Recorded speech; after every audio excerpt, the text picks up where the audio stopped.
నేను ఇదే కాకినాడ పట్టణంలో ఉన్నప్పటికీ ఇంత లోపలికి రావడం ఇదే ప్రథమం. యథార్థమునకు ఈ దేవాలయ ప్రతిష్ఠ సమయంలో రమ్మని వారు ఆహ్వానించారు. నేనే వేరే కారణాల ఒత్తిడి వల్ల వీటి వల్ల రాలేకపోయాను. కానీ శివాలయ నిర్మాణం గురించి ఆగమాలు ఒక మాట చెప్తాయి. శివాలయ నిర్మాణం చెయ్యడం అంటే కొన్ని కోట్ల గోట్ల జన్మల యొక్క పుణ్యము పరిపాకమైతే తప్ప చెయ్యలేదు. ఎందుకంటే భగవంతుని యొక్క రూపములను నేను వేరువేరుగా ఉన్న భగవత్ తత్వం ఒక్కటే. నేను ఏ స్వరూపాన్ని కానీ ఏ తత్వాన్ని కానీ నేను తక్కువ చేసి ఎన్నడూ మాట్లాడను. కానీ ఈశ్వరుడు కరచరణాదులతో కూడినటువంటి మూర్తిగా ఉన్నప్పుడు ఒకవేళ ఆ మూర్తి కించిత్ భిన్నమైన ఏదైనా తేడా వచ్చినా అందులో ఉండేటటువంటి కళలను తీసేసి మళ్ళీ పునఃప్రతిష్ఠ చేయవచ్చు. కానీ సాధారణంగా శివాలయానికి పునఃప్రతిష్ఠ లేదు శాస్త్రంలో. ఎందుచేత అంటే ఒకవేళ శివాలయంలో ఉండేటటువంటి శివలింగం ఏ కారణం చేతనైనా అరిగిపోతే, అందులో ఇంత ముక్క మిగిలిపోతే అదే శివలింగం అంతే. అందుకని ఒకసారి శివాలయాన్ని నిర్మించిన తర్వాత శివలింగ ప్రతిష్ఠ చేసిన తరువాత ఇక మళ్ళీ పునఃప్రతిష్ఠ అన్నది సాధారణంగా ఉండదు శాస్త్రంలో. కుంభాభిషేకం ఒక్కటే ఉంటుంది. శివాలయం అందుచేతనే శాస్త్రంలో చాలా గొప్పది. అందుకే శివాలయ నిర్మాణం అందరూ చెయ్యలేరు. ఎవరో చాలా గొప్ప పుణ్యం ఉంటే తప్ప కొన్ని కోట్ల జన్మల పుణ్యం ఉన్న వాళ్ళు మాత్రమే శివాలయ నిర్మాణం చేస్తారు. అది అందున అంత పెద్ద నీటి కయ్య పక్కన ఒక శివాలయం ఏర్పడడం అంటే చాలా ఆశ్చర్యజనకమైనటువంటి విశేషం. నీటి రూపం ఈశ్వరుడి. అందుకే జంబుకేశ్వరంలో జలలింగంగా ఉంటాడు. అటువంటి స్వామి ఒక నీటి పట్టున ఉన్నాడు అంటే అది ద్విగుణీకృతమైనటువంటి తేజస్సుతో కూడినటువంటి ఆలయం. అంత గొప్ప ఆలయాన్ని చీకటి వేళ కాబట్టి నాకు ఇంకా సరిగ్గా అసలు ఆ నీటి కయ్యేమిటో అది నేను చూడలేకపోయాను. కానీ పగటిపూట ఎప్పుడైనా వచ్చినప్పుడు ఈ ఆలయాన్ని మరింత భక్తి శ్రద్ధలతో దర్శించుకునేటటువంటి అవకాశం నాకు పరమాత్మ కటాక్షించుగాక అని స్వామి పాదములు పట్టి ప్రార్థన చేస్తూ ఇవాల్టి రోజు ప్రసంగాలు ఇవాల్టి నుంచి మొదలుపెట్టి ఒక 5 రోజుల పాటు యథార్థమునకు వారు నన్ను అడగలేదు ఈ విషయం చెప్పమని. పాపం ఎన్ని మాటలు వచ్చారు మా ఇంటికి, అయా ప్రసంగానికి రమ్మని. నేను ఏదో తెంపరితనం కోసం అహంకారంతోనో కాదు, కానీ ఒత్తిడి ఎక్కువైపోయిన కారణం చేత నేను రాలేకపోయాను. కానీ ఈ 5 రోజులు వస్తాను అని చెప్పాను అన్న మాటకి నిలబడేటట్టుగా ఈశ్వరుడు నన్ను అనుగ్రహించాడు. ఇవాళ నుంచి ఒక 5 రోజుల పాటు కాళహస్తీశ్వర శతకం మీద మాట్లాడతాను అని అన్నాను. శ్రీకాళహస్తి చాలా పరమపావనమైనటువంటి క్షేత్రం. మీలో బహుశా కాళహస్తి క్షేత్ర దర్శనం చెయ్యలేదు అన్నవాళ్ళు ఎవ్వరూ ఉండరు అని నేను అనుకుంటున్నాను. అందరూ శ్రీకాళహస్తి దర్శనం చేస్తారు. శ్రీకాళహస్తి సంస్కృత నామం.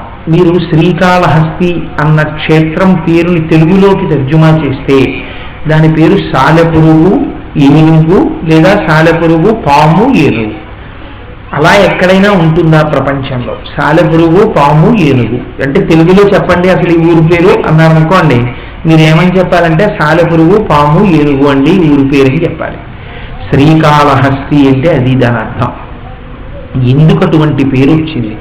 మీలో దీని గురించి తెలియనటువంటి వాళ్ళు ఎవ్వరూ ఉండరు. కానీ దీనిలో ఉండేటటువంటి మర్మం తెలుసుకునే ప్రయత్నం చేయాలి. దానివల్ల జీవితం సఫలీకృతం అవుతుంది. దాన్ని ధూర్జటి మహానుభావుడు ప్రస్తావన చేస్తాడు కాళహస్తీశ్వర శతకంలో. మీరు చూడండి, కాళహస్తి క్షేత్రానికి కొన్ని ప్రత్యేకతలు ఉన్నాయి. సాధారణంగా మీరు ఎప్పుడైనా ఒక శివాలయానికి వెడితే ఎప్పుడూ పానవట్టం ఉత్తరాభిముఖంగా ఉంటుంది. మీరు వేరొక దేవాలయానికి దేనికైనా వెడితే దిక్కులు అడగవలసి రావచ్చు, ఈ మూర్తి ఇరి దిక్కు చూస్తోందండి అని అడగచ్చు.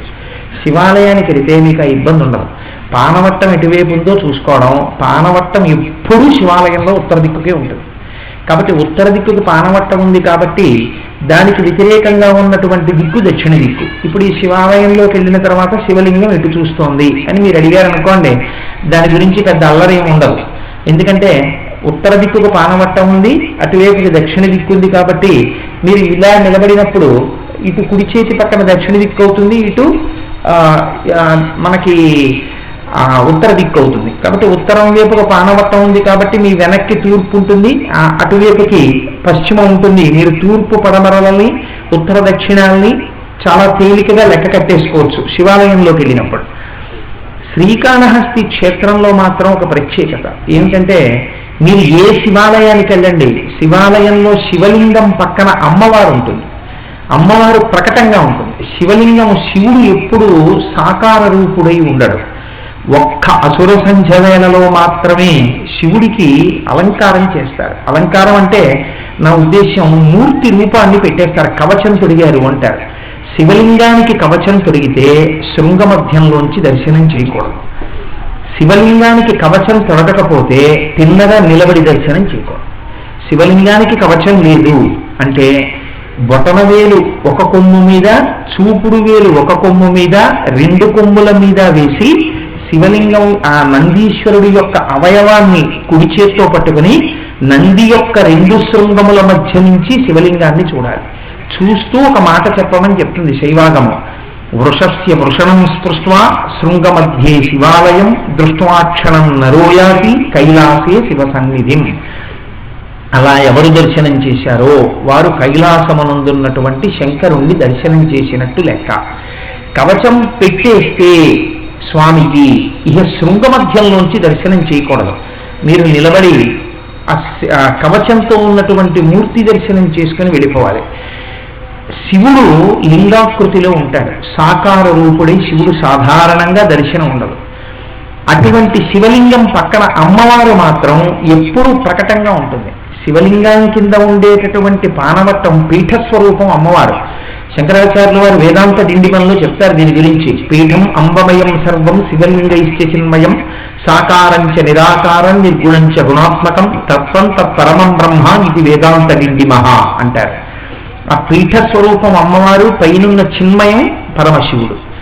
అయినా మీకు అమ్మవారు మాత్రం ప్రకటంగా పక్కన మళ్ళీ కనపడుతుంటుంది. ఇప్పుడు మీరు ఇక్కడ శివాలయంలో చూడండి, లింగం ఉంటుంది, పక్కన అమ్మవారు ఉంటుంది. మీరు ఏ శివాలయానికి వెళ్ళండి, శివుడు లింగరూపిగా ఉంటాడు, పక్కన అమ్మవారు ప్రకటంగా ఉంటుంది. అలా ఎందుకు ఉంటుంది శివాలయం?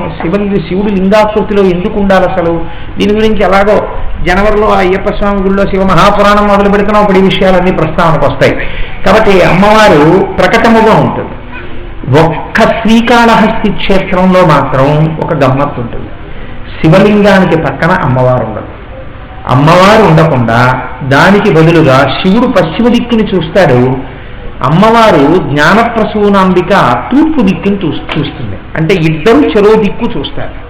పోనీ వీళ్ళిద్దరూ చెరో దిక్కు చూశారు, అభ్యంతరం ఏముందండి అంటే శ్రీకాళహస్తి క్షేత్రంలో ఉత్తర దిక్కును చూసేటటువంటి వాడు గణపతి. ఆయన పోని ప్రకటంగా చూస్తాడా?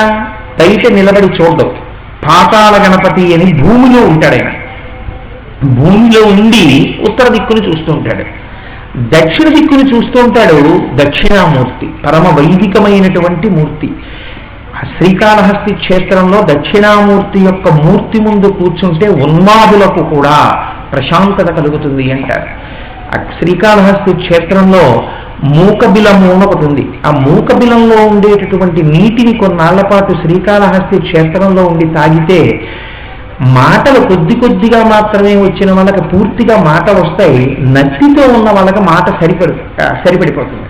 ఆ బిలంలో ఉండేటటువంటి నీటికి ఆ ప్రత్యేకత ఉంది. అటువంటి క్షేత్రంలో 4 దిక్కులా నలుగురు చూస్తూ ఉంటారు.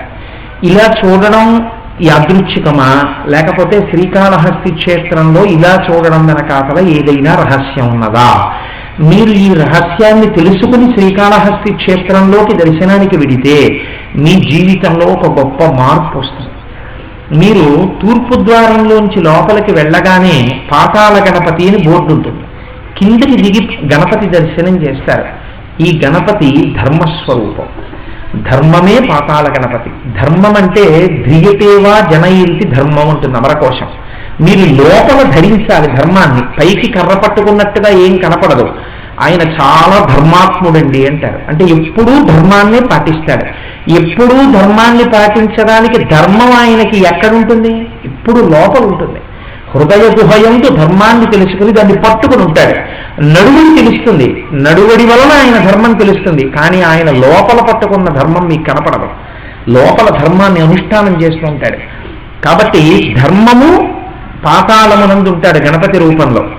అర్థము అమ్మవారి రూపంలో ఉంటుంది. మీకు ఈ ప్రపంచంలో కావలసినటువంటి ఏ వస్తువు రావాలన్నా శక్తి యొక్క అనుగ్రహం లేకుండా రాదు. మీకు ఒక వస్తువు కావాలనుకోండి, మీరు కదలాలి, కదిలితేనే మీకు ఆ వస్తువు లభిస్తుంది. నేను నా భార్యాబిడ్డల్ని పోషించుకోవాలనుకోండి, నేను ఒక ఉద్యోగం చెయ్యాలి. నేను ఒక ఉద్యోగం చెయ్యాలంటే నేను కదలాలి, నేను పెన్ను పెట్టి రాయాలి, నేను ఒక చోటుకి వెళ్ళి కూర్చోవాలి, మళ్ళీ తిరిగి ఇంటికి రావాలి. అంతవరకు ఎందుకు? నేను ఇప్పుడు మీకు ఒక ప్రవచనం చెయ్యాలి. ఈ ప్రవచనం చెయ్యాలంటే నేను ఎక్కడో ఇంట్లో కూర్చుని ధ్యానమగ్నుడనై ఉన్నాను అనుకోండి, నా పూజా మందిరంలో ఇక్కడ కోటేశ్వరరావు గారి ప్రవచనం మీకు వినపడుతుందా? వినపడదు. నేను కదలి రావాలి, వచ్చి ఇక్కడ కూర్చోవాలి, నేను మాట్లాడాలి, మాట్లాడితే ఉపన్యాసం జరుగుతుంది. మీరు కోరుకున్న కోర్కెలన్నీ మీకు అనుగ్రహింపబడేటట్టుగా మిమ్మలను సదా కదపగలిగినటువంటిది ఏది ఉన్నదో దానికి శక్తి అని పేరు. ఆ శక్తి లేకపోతే ఎవ్వరూ కదలలేరు. ఆ శక్తి స్వరూపమే జ్ఞానప్రసూనాంబ అమ్మవారు. ఆవిడ తూర్పు దిక్కును చూస్తుంది. కాబట్టి ఇప్పుడు ఆవిడ కామము అంటే కోరిక కదులుతుంది. కాబట్టి ఆ కోరిక ఈడేరుట, కోరిక కదులుట, ఇవి అర్ధస్వరూపం. ఇది ఈ అర్ధస్వరూపం అమ్మవారైతే కామస్వరూపం దక్షిణామూర్తి. అదేమిటండి, దక్షిణామూర్తి అంటే కోరికలు లేకుండా ఉండడం, జ్ఞానబోధ చేయడం కదా. మీరేమో కామరూపమే దక్షిణామూర్తి అంటున్నారు. ఇది చాలా సాహసంతో కూడినటువంటి మాట కదా అని మీరు నన్ను అనొచ్చు. నేను అన్న మాటని మీరు జాగ్రత్తగా అర్థం చేసుకోండి. మోక్షకామి. కామము అంటే నేను తుచ్చకామము గురించి మాట్లాడటలేదు, నేను మోక్షకామము గురించి మాట్లాడుతున్నాను. ఎవరు మోక్షమునందు ఇచ్చ కలిగి ఉన్నారో వారు ఆ మోక్షమును పొందడానికి అవసరమైన జ్ఞానాన్ని పొందడానికి దక్షిణామూర్తి పాదాల దగ్గర కూర్చుంటారు.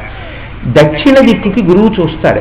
గురువు ఎందుకు దక్షిణాన్ని చూస్తాడు అంటే గురువుకి భయం ఉండదు. దేనికి భయం ఉండదు? మృత్యు అంటే భయం ఉండదు. ఎందుకు భయం ఉండదు? మృత్యువు శరీరమునకే తప్ప తనకి లేదు అని గురువుకి బాగా విశ్వాసం. గురుబోధ వలన, తన గురువుల వలన విన్నాడు, అనుభవంలోకి తెచ్చుకున్నాడు. ఆత్మ కాలదు, తడవదు, చంపబడదు. కాబట్టి నేను ఆత్మస్వరూపిణి, కాబట్టి నేను చంపబడను. అందుకని ఆయనకి భయం లేదు. ఆయన దక్షిణ దిక్కుని చూస్తాడు.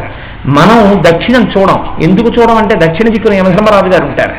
ఒక్క సంధ్యావందనంలో తప్ప దక్షిణ దిక్కుకి తిరిగి నమస్కారాలు చేయరు అందుకే. కాబట్టి ఇప్పుడు దక్షిణాన్ని గురువు చూస్తాడు, ఉత్తరాన్ని శిష్యులు చూస్తారు. ఉత్తర దిక్కుకి శిష్యులు చూస్తే ఏమవుతుంది? ఉత్తర దిక్కున కైలాస పర్వతం మీద శంకరుడు కూర్చొని ఉంటాడు. ఆయన మృత్యుంజయుడు. ఆయన అనుగ్రహం దక్షిణామూర్తి బోధ ద్వారా కలిగితే, మౌన వ్యాఖ్య ద్వారా మృత్యుభయం పోతుంది. మృత్యుభయం పోయి తన యొక్క స్వస్థితి తనకి తెలియడమే మోక్షాన్ని పొందడం. కాబట్టి ఇప్పుడు ఏమైంది అంటే దక్షిణ దిక్కుకి తిరిగినటువంటి దక్షిణామూర్తి వలన మోక్షము కలుగుతోంది. ఇప్పుడు పశ్చిమ దిక్కుకు ఎవరున్నారు? ఇదే శ్రీకాళహస్తి క్షేత్రంలో ఉన్నటువంటి గొప్పతనం. పశ్చిమ దిక్కుని శివుడు చూస్తూ ఉంటాడు. పశ్చిమ దిక్కు సూర్యాస్తమయం అవుతుంది. సూర్యాస్తమయం అయ్యేటటువంటి పశ్చిమ దిక్కు మనకి లోపల దేన్ని చూపిస్తుందంటే ఇంకా ఆయన జీవితం పొద్దు వాలిపోతోంది అంటారు, ఆయన జీవితం అస్తమయానికి వచ్చేసింది అంటారు. అంటే ఇంకా ఈ శరీరానికి ఉండేటటువంటి ఆయుర్దాయం పూర్తయిపోవడాన్ని మనకి పశ్చిమ దిక్కుకు తిరగడం చూపిస్తుంది. ఈ శరీరము పడిపోతుంటే మరి మనం చాలా పాపాలు చేసేసాం. అంత్యమునందు భగవంతుని యొక్క నామము పలకాలంటే ఏ పుణ్యాన్ని అడ్డు పెట్టుకుని మీకు భగవంతుడి యొక్క నామం నోటి వెంట వస్తుంది? ఎవరు పలికించాలి ఇప్పుడు భగవంతుడి నామాన్ని? పలకడానికి మనస్సు అనేటటువంటిది నిలబడితే మీరు భగవన్నామని చెప్తారు. మరణకాలమునందు మనస్సు విపరీతమైనటువంటి భయానికి గురైపోయి ఇంద్రియములలో ఉండేటటువంటి శక్తుల్ని తీసేసుకుని మూట కట్టుకుంటూ ఉంటుంది. భాగవతంలో చెప్తారు, మూట కట్టుకుని శరీరాన్ని వదిలిపెట్టి వెళ్ళిపోవడానికి సిద్ధపడుతుంటుంది. అది ఎటు నుంచి వెళ్ళాలి అని తొందరపడుతుంటుంది. కళ్ళల్లోంచి వెళ్ళాలా, రోమకూపాల్లోంచి వెళ్ళాలా, ఏ రంధ్రంలోంచి బయటికి వెళ్ళిపోవాలని. కాబట్టి మనస్సు పనిచేయదు. పనిచెయ్యని మనస్సు ఉన్నప్పుడు మీకు నోటి వెంట మాట రాదు. అసలు ఆ మాటే రానప్పుడు వచ్చినా ఏదో వెర్రికోత వస్తుంది తప్ప భగవన్నామం పలకలేడు. మరి చిట్ట చివర భగవన్నామం పలికితే వాడు మోక్షానికి ఎడతాడు. ఇప్పుడు ఈ భగవన్నామం ఎవరు పలికించగలరు? నేనిన్ని పాపాలు చేశానని బెంగ పెట్టుకోకు. నువ్వు మారడానికి సిద్ధంగా ఉండి నా కాళ్ళు పట్టుకుంటే చిట్ట చివర నీ చేత భగవన్నామం చెప్పించి భగవన్నామం చెబుతూ వెళ్ళిపోయాడన్న పుణ్యాన్ని నీ ఖాతాలో రాసి నీకు మోక్షం ఇవ్వడానికి నేను ఉన్నానని అభయం ఇచ్చిన మూర్తియే శ్రీకాళహస్తీశ్వరుడు. అందుకని పశ్చిమ దిక్కుకు చూస్తాడు ఆయన. కాబట్టి ఇప్పుడు ఆయన ఏం చేస్తాడు అంటే, జీవితం అనేటటువంటి పొద్దు వాలిపోతున్నప్పుడు మన చేత భగవన్నామమును పలికిస్తాడు. కాబట్టి ఆయన పశ్చిమ దిక్కుకు చూస్తాడు. తూర్పు, ఉత్తర, దక్షిణ, పశ్చిమ 4 దిక్కుల్ని 4 మూర్తులు చూస్తూ ఉంటాయి. శ్రీకాళహస్తి క్షేత్రంలో మీకు గమ్మత్తు ఉంది. కాళహస్తిలో శివలింగాన్ని ముట్టుకుని పూజ చేయరు, ముట్టుకుని అభిషేకం చేయరు. ఒక్క భారద్వాజ సగోత్రీకులు మాత్రమే అక్కడ పూజ చేస్తారు అంతరాలయంలో శివుడికి. పొరపాట్న మన కోనసీమలో ఉండేటటువంటి అర్చక స్వామి ఒక ఆయన పూర్వకాలంలో అభిషేకం చేసేటప్పుడు చిటికిన వేలు తగిలితే చిటికిన వేలు బంగారం అయిపోయింది. చాలా కాలమైన బంగారపు చిటికిన వేలుతో ఉండేవారు. కాబట్టి శ్రీకాళహస్తి క్షేత్రంలో స్వామిని ముట్టుకోవడం అన్న ప్రసక్తి లేదు, ఎవరూ ముట్టుకోరు. అంత పెద్ద శివాలయమైన శ్రీకాళహస్తి క్షేత్రంలో నవగ్రహ మంటపం ఉండదు, నవగ్రహాలు ఉండవు. ఎందుకని ఉండవు? శ్రీకాళహస్తి క్షేత్రంలో శంకరుడు స్వయంగా నవగ్రహాల్ని తన కవచంగా కట్టుకుంటాడు. 9 గ్రహాల్ని తీసుకొచ్చి కవచంగా కట్టుకుని వాడుంటే వాడికి నమస్కారం పెట్టిన తర్వాత వాడు ఎలా చెప్తే అలా నడవాలి ఆ గ్రహాలు తప్ప స్వతంత్రంగా నడవడానికి ఏం లేదు. స్వతంత్ర ఫలితాలు ఇవ్వడానికి కుదరదు అక్కడ. అందుకని నవగ్రహాలకి వేరే మంటపం ఉండదు. పరమశివుడి యొక్క అనుగ్రహాన్ని పొందితే గ్రహములు కూడా తాము ఇచ్చేటటువంటి ఫలితాల్ని మార్చి ఇవ్వవలసింది. రాహుకేతు గ్రహాలని జ్యోతిష్యంలో కించెత్తు పాపగ్రహాలుగా భయంకరమైన ఉగ్రమూర్తులుగా చెప్తారు. రౌద్రం రౌద్రాత్మకం ఘోరం తం కేతుం ప్రణమామ్యాం. ఇటువంటి రాహువు కేతువు ఎటువంటి వారికి లొంగరు. వశిష్ఠ మహర్షి అంతటి వాడి పిల్లలందరూ చచ్చిపోయారు. ఒకసారి చనిపోతే అంతటి బ్రహ్మజ్ఞాని వశిష్ఠుడు కూడా పుత్రశోకాన్ని పొందాడు. పుత్రశోకాన్ని పొంది మనస్సు విచలితమైంది. ఇటువంటి సమయంలో ఏం చెయ్యాలి అని అర్థం కాక ఆయన శ్రీకాళహస్తి క్షేత్రానికి వస్తే అక్కడ పంచముఖ సర్పలింగ స్వరూపుడై పరమేశ్వరుడు దర్శనమిచ్చాడు. దర్శనమిచ్చి వశిష్ఠ మహర్షి మళ్ళీ కొడుకులు కావాలని కోరుకోలేదు. చిత్తశాంతిని, ఈశ్వర భక్తిని, జ్ఞానాన్ని, దాని యందు వైక్లభ్యము లేని స్థితిని కోరారు. అందుకని ఆయనకు అదిచ్చి ఒక వరమిచ్చారు. రాహువు కేతువు ఎవరినైనా జాతకంలో బాధ పెడుతుంటే ఆ బాధలు వాళ్ళు తట్టుకోలేకపోతే శ్రీకాళహస్తి క్షేత్రానికి వచ్చి ఇక్కడ రాహుకేతు పూజ చేస్తే అంతటి రాహుకేతువులైనా లొంగవలసినదే. అందుకే ప్రపంచం మొత్తం మీద రాహుకేతు గ్రహాల యొక్క ఫలితములను అదుపు చేయగలిగిన ఏకైక క్షేత్రం శ్రీకాళహస్తి.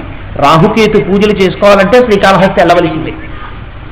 అన్ని విశిష్టమైనటువంటి లక్షణములతో ప్రకాశిస్తూ ఉంటుంది. తూర్పుకి తిరిగి ఉన్నటువంటి జ్ఞానప్రసూనాంబ అమ్మవారి దర్శనం చేసుకుంటే అమ్మవారు శివుడిలో కలవడానికి కావలసినటువంటి జ్ఞానాన్ని కటాక్షిస్తుంది. పువ్వు మీరు 1,00,00,000 రూపాయలు తీసుకెళ్ళి అక్కడ పెట్టినా విచ్చుకోదు. ఎదురుగుండా సూర్యకిరణాలు పడితే మాత్రం మొగ్గ పువ్వుగా విచ్చుకుంటుంది. అమ్మవారు తూర్పు దిక్కుని చూస్తూ ఉంటుంది. అమ్మ పంచాక్షరి మహామంత్రం చెయ్యడంలో ఒకసారి అలసత్వాన్ని ప్రదర్శిస్తే శంకరుడు శపించాడు. ఆవిడ దూరంగా వెళ్ళిపోయి చాలా కాలం తపస్సు చేసి మళ్ళీ శంకరుడి యొక్క అర్ధాంగి రూపంలో జ్ఞానప్రసూనాంబగా వచ్చింది.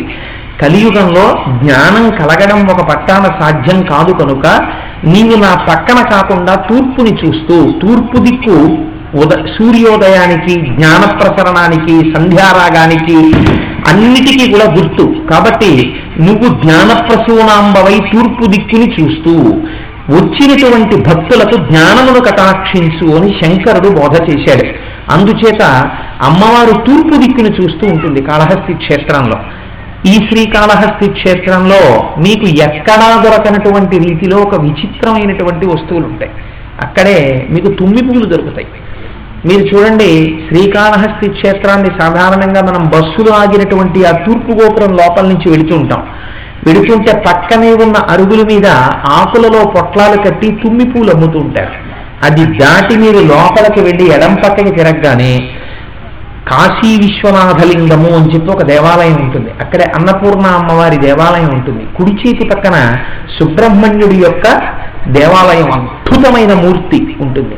ఇవి దర్శనం చేసుకుని ముందుకు వెళితే పాతాళ గణపతి. పాతాళ గణపతిని దాటి కొంచెం ముందుకు వెళితే మీరు అలా పక్కకి తిరిగిపోయి దేవాలయంలోకి ప్రవేశం సాధారణంగా మనం ఉత్తర దిక్కుని చూస్తూ దక్షిణామూర్తి దర్శనం చేస్తూ గుడి యొక్క ద్వారాన్ని దాటి లోపలికెడతాం. వెళ్ళినా తిన్నగా దక్షిణామూర్తి దగ్గరికి వెళ్ళనివ్వరు శ్రీకాళహస్తిలో. ఇటు పక్కకి తిరిగిపోమంటారు, ఎడం పక్కకి ప్రదక్షిణానికి. ఎడం పక్కకి మీరు తిరగగానే మీకు అక్కడ గణపతి దర్శనం అవుతుంది. వినాయకుడి దర్శనం దేవాలయంలో చేస్తే తప్ప శివ దర్శనం అయ్యేటటువంటి అవకాశం ఉండదు. కాబట్టి ముందు ఆయన అనుమతి తీసుకోవాలి. గణపతి దర్శనం చేసి మీరు లోపలికి వెళ్ళిన తరువాత ఎక్కడా లేనటువంటి చిత్రమైన పేరుతో సుబ్రహ్మణ్యుడు ఉంటాడు అక్కడ. చెంగల్వరాయుని సన్నిధి అని ఉంటుంది, 2 శూలాలు ఇలా వేసి ఉంటాయి. ఆ చెంగల్వరాయుణ్ణి చూసి మీరు అక్కడ మెట్లు దిగితే ఎదురుగుండా శివాలయం అంతరాలయం కనపడుతుంటుంది.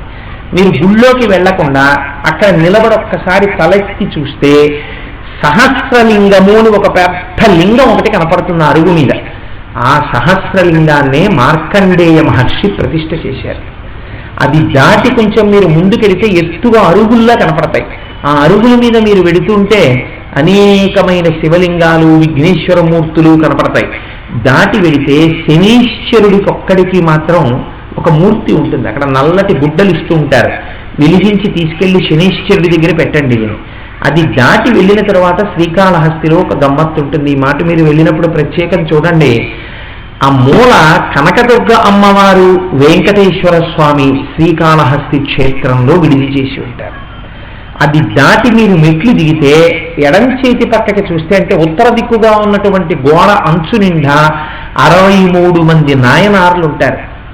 శివుణ్ణి నమ్మి భక్తితో ప్రవర్తించినటువంటి కారణం చేత మోక్షాన్ని పొందినటువంటి నాయనార్లు ఉంటారు. అది దాటి మీరు వెడితే అగస్త్య ప్రతిష్ఠ లింగం దగ్గర నుంచి మీకు మార్కండేయ ప్రతిష్ఠిత లింగము అని ఒక లింగం ఉంటుంది. నేను ఇప్పుడు శ్రీకాళహస్తి క్షేత్రానికి వెళ్ళినా ఆ మార్కండేయ ప్రతిష్ఠ చేయబడినటువంటి శివలింగం దగ్గరికి వెళ్ళి వేసుకున్న లాల్చీ బనీను విప్పేసి నాతో వచ్చిన వాళ్ళని కూడా అలా చేయమని కాసిని తుమ్మి పూలు చేత్తో పట్టుకుని ఓం నిధనపతయే నమః, ఓం నిధనపతాంతికాయ నమః, ఓం ఊర్ధ్వాయ నమః అంటూ అక్కడ నామాలు చెప్తూ ఆ శివలింగానికి పూజ చేస్తూ ఉంటాను. మార్కండేయ ప్రతిష్ఠితమైనటువంటి శివలింగము మీకు కనపడుతుంది. మార్కండేయుడు ఎంతటి మహాభక్తుడో చెప్పలేను, ఆయన చేత ప్రతిష్ఠ చేయబడింది. అది దాటి మీరు కొంచెం ముందుకెడితే అక్కడే మీకు సప్తమాతృకల దర్శనం అవుతుంది. సప్తమాతృకలు దాటి కొంచెం ముందుకొస్తే మళ్ళీ వరుసగా మీకు ధర్మరాజ ప్రతిష్ఠ, భీమ ప్రతిష్ఠ, అర్జున ప్రతిష్ఠ, ఎందరో ఋషుల చేత ప్రతిష్ఠింపబడినటువంటి లింగములు కనపడతాయి. ఆ లింగములు దాటి మధ్యలోకి వెడుతుంటే ఎదురుగుండా జ్ఞానప్రసూనాంబ అమ్మవారి దేవాలయం ఉంటుంది. ఇంకొంచెం మీరు ముందుకెడితే ఈ మాట వెళ్ళినప్పుడు జాగ్రత్తగా చూడండి, ఒక స్ఫటికలింగం ఒకటి ఉంటుంది, ఒక మూలకు ఉంటుంది స్ఫటికలింగం. తెల్లగా ఇంత పొడుగున స్ఫటికం ఉంటుంది. వెనకాతల ఒక దీపం వెలుగుతూ ఉంటుంది, ఒక లైట్ వెలుగుతూ ఉంటుంది. ఆ దీపం, ఆ స్ఫటికం ముందు ఒక పువ్వు ఏదో ఒకటి పెట్టుంటుంది. మీరు జాగ్రత్తగా స్ఫటికలింగాన్ని ఒక కోణంలో చూస్తే ఏ పువ్వు పెట్టబడి ఉందో స్ఫటికం అంతా ఆ రంగులోకి మారిపోయి ఉంటుంది. అది ఆ స్ఫటికలింగం ముందు నిలబడితే జ్ఞానము సుస్థిరమవుతుంది. అందుకే ఆ స్ఫటికలింగాన్ని అక్కడ ప్రతిష్ఠ చేసినటువంటి మహానుభావుడు ఎవరో తెలుసా అండి మీకు శ్రీకాళహస్తిలో? ఈ సభలో ఎవరికైనా తెలిసి ఉంటే ఒక్కసారి లేచి నిలబడి చెప్పండి, ఆ స్ఫటికలింగాన్ని ఎవరు ప్రతిష్ఠ చేశారు? ఆదిశంకరాచార్య ప్రతిష్ఠ ఆ స్ఫటికలింగం. అందుకే జ్ఞానప్రసూనాంబ అమ్మవారి దర్శనం చేసుకుని ఆ స్ఫటికలింగం ముందుకెళ్ళి నిలబడి ఒక్కసారి శంకర భగవత్పాదుల పాదాలు తలుచుకుని నమస్కారం చేసి ఆ స్ఫటికలింగం ముందు నిలబడితే అమ్మవారిచ్చినటువంటి జ్ఞానము సుస్థిరమవుతుంది. అది దాటి ముందుకొస్తే ఆ జ్ఞానమే మీకు మోక్షముగా పరిణమించే దక్షిణామూర్తి స్వరూపం ఉంటుంది. అందుకే శివదర్శనం అయిన తర్వాత మీరు కదిలి వచ్చేటటువంటి భాగం అంతా కూడా ఇంకా జ్ఞానంలోకి ప్రవేశపెట్టబడేటటువంటి మార్గం శ్రీకాళహస్తి. శ్రీకాళహస్తి లాంటి దేవాలయం అద్భుతం. శ్రీకృష్ణదేవరాయల వారు మహానుభావుడు, అంత పెద్ద మంటపాన్ని కట్టించినటువంటి ఘనత కృష్ణరాయల వారి.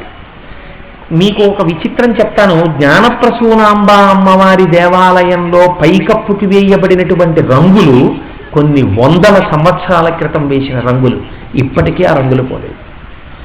శ్రీకాళహస్తి క్షేత్రం గురించి నేను ఎంత చెప్పినా తక్కువే. 5 రోజులు నేను శ్రీకాళహస్తి క్షేత్రం గురించి చెప్పినా నేను తక్కువే చెప్తాను. అంత గొప్ప క్షేత్రం. నేను శ్రీకాళహస్తి క్షేత్రం గురించి చెప్తూ కూర్చుంటే నేను మీకు ఎప్పుడు చెప్పను, ఇంకా కాళహస్తీశ్వర శతకం గురించి ఎప్పుడు ప్రస్తావన చేయను. కాళహస్తీశ్వరుణ్ణి దర్శించినటువంటి వారలలో ఎందరో మహానుభావులు ఉన్నారు. చతుర్ముఖ బ్రహ్మగారు ఉన్నారు, నక్కీరుడు అని ఒక తమిళ కవి ఉన్నారు. అలాగే అక్కడ శంకర భగవత్పాదాచార్య స్వామి వారు దర్శనం చేసుకున్నారు. ఎంతమంది మహాపురుషులు అక్కడికి వచ్చి దర్శనం చేసుకున్నారు. ఇప్పటికీ శ్రీకాళహస్తి లింగమునకు ఉన్న గొప్పతనం ఏమి అని అడిగితే అది వాయులింగము. ఎందరో సైంటిస్టులు ఫారిన్ నుంచి వచ్చి అక్కడ పరిశోధనలు చేశారు. సాధారణంగా ఒక దీపం వెలుగుతోంది అనుకోండి, ఆ తలుపులన్నీ మీరు మూసేశారనుకోండి, ఆ దీపం ఆరిపోతుంది కొంతసేపటికి. ఎందుకు ఆరిపోతుందంటే సాధారణంగా దీపం వెలగాలి అంటే ఆక్సిజన్ ఉండాలి, అది సైన్స్ యొక్క సిద్ధాంతం. అన్నీ మూసేస్తే దీపం కొంతసేపటికి ఆక్సిజన్ అంతటిని తినేస్తుంది వెలగడానికి. ఇంకా ఆక్సిజన్ లేదు కాబట్టి ఆ దీపం ఆరిపోవాలి. కాళహస్తి క్షేత్రం మీద చేసినటువంటి పరిశోధనలకి సంబంధించిన దగ్గర ఒక పుస్తకం ఉంది. చాలా ఆశ్చర్యకరంగా ఉంటుంది ఆ పుస్తకం చదువుతుంటే. విదేశాల నుంచి వచ్చినటువంటి శాస్త్రవేత్తలు శ్రీకాళహస్తి దేవాలయం తలుపులు మూసి చూశారు. అలాగే శివాలయాల్లో చాలా గొప్ప శివాలయం మనకి పుట్టపర్తి దగ్గరలో ఉంటుంది. ఆ జటాయువు పడింది, జటాయువు యొక్క రెక్క పడిపోయింది అక్కడ అని చెప్పి చెప్తూ ఉంటారు. అక్కడ ఒక స్తంభం మీదే మొత్తం దేవాలయం ఆధారపడి ఉంటుంది. ఆ స్తంభం భూమికి తగలదు, హ్యాంగింగ్ పిల్లర్. ఇలా ఎలా జరుగుతుంది అని సైంటిస్టుల స్తంభాన్ని కొంచెం సరిపారు, మొత్తం పైకప్పు కిందకి దిగింది. పశ్చిమ దేశాల్లో ఉన్నటువంటి శాస్త్రవేత్తల యొక్క ఇంజనీరింగ్ స్కిల్స్ అన్నీ అక్కడ లేపాక్షి దేవాలయంలో కట్టబడిన దేవాలయంలో ఒకే ఒక స్తంభ నిర్మాణం ఎలా జరిగింది అన్న దాని ముందు వెలవెలబోయింది. అది ఈ దేశం యొక్క గొప్పతనం. ఎంత పూర్వకాలంలో అటువంటి దేవాలయ నిర్మాణాలు ఈ దేశంలో చేశారో చూడండి. అంత గొప్ప దేవాలయం శ్రీకాళహస్తి. శ్రీకాళహస్తిలో మీరు జ్ఞానప్రసూనాంబ అమ్మవారిని దాటి బయటికి వస్తున్నప్పుడు కుడి పక్కకి లోపలికి వెళితే 3 చోట్ల వృత్తాలు వీసి ఉంటాయి. మీరు ఆ వృత్తాల్లో నిలబడితే అమ్మవారి యొక్క ఆలయ శిఖరం, అయ్యవారి శిఖరం, కన్నప్ప శిఖరం 3 కనపడతాయి. సృష్టిలోనే ఆశ్చర్యం, భగవంతుడు కిందుంటాడు, భక్తుడు కొండ మీద ఉంటాడు శ్రీకాళహస్తిలో. అలా ఎక్కడా ఉండవు. భాగవతులు కిందుంటారు, భక్తుడు కొండ మీద ఉంటాడు. ఒక్క శ్రీకాళహస్తిలో ఈశ్వరుడు చిన్న శిఖరం మీద ఉంటాడు. ఇప్పుడు మీకు అది శిఖరంలా కనపట్టలేదు, కానీ యథార్థమునకు మీరు శ్రీకాళహస్తి క్షేత్రంలో ప్రవేశించినప్పుడు మీరు వెడుతున్నటువంటి శిఖరాన్ని ఏమని పిలుస్తారో తెలుసా అండి? శివానందైక నిలయము ఆ శిఖరం పేరు. ఆ శివానందైక నిలయము అన్న శిఖరాన్ని చతుర్ముఖ బ్రహ్మగారు తీసుకొచ్చి అక్కడ పెడితే దాని మీద శంకరుడి యొక్క స్వయంభూమూర్తి వెలిసింది. సరే, ఇంతకీ పాశ్చాత్యులు గుడి తలుపులన్నీ వేసేసిన ఆ దీపాలు ఆరిపోలేదు సరికదా, ఏదో గాలి వస్తున్నట్టుగా 2 దీపాలు ఇలా ఇలా ఇలా ఇలా కదులుతూనే ఉంటాయి. అదే వాయులింగం. వాయువు శంకరుడే అని నిరూపించినటువంటి క్షేత్రము వాయులింగ క్షేత్రం. అందుకే మీకు ఇప్పటికీ శ్రీకాళహస్తిలో శంకరుడి పక్కన ఉన్నటువంటి 2 జ్యోతులు ఎప్పుడు ఇలా కదులుతూనే ఉంటాయి. ఇదేనండి వాయులింగం, చూడండి అదే వాయులింగం అని చెప్తుంటారు. మీరు ఎప్పుడైనా ఆలయంలో అంతరాలయ దర్శనం చేయడానికి లోపలికి వెడితే గోడవ భక్త కన్నప్ప ఉంటారు. ఈ ఆలయం తాలూకా వైభవాన్ని చూసి మురిసిపోయే మహానుభావుడు ధూర్జటి లాంటి కవి చాలా అరుదుగా ఉంటారు. నేను ఎందుకు ఈ మాట అంటున్నానంటే, ధూర్జటి అన్న పేరు శంకరుడి. పెద్ద పెద్ద జటలు కలిగి ఎర్రటి జటలు కలిగినటువంటి వాడు ధూర్జటి అని పేరు. అది శంకరుడి పేరు. ఆ కవి పేరు కూడా ధూర్జటి.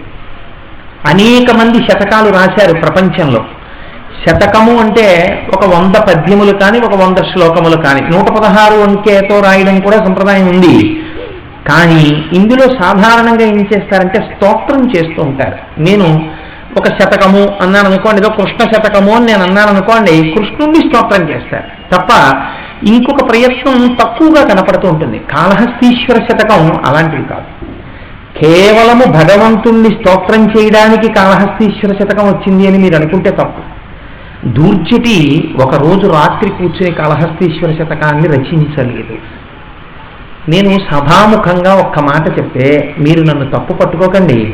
నేను పరమశివుడి పాదముల దగ్గర కూర్చుని అత్యంత భక్తి ప్రపత్తులతో ఈ మాట చెప్తున్నాను. దూర్జటి లాంటి శివభక్తుడు లేడు.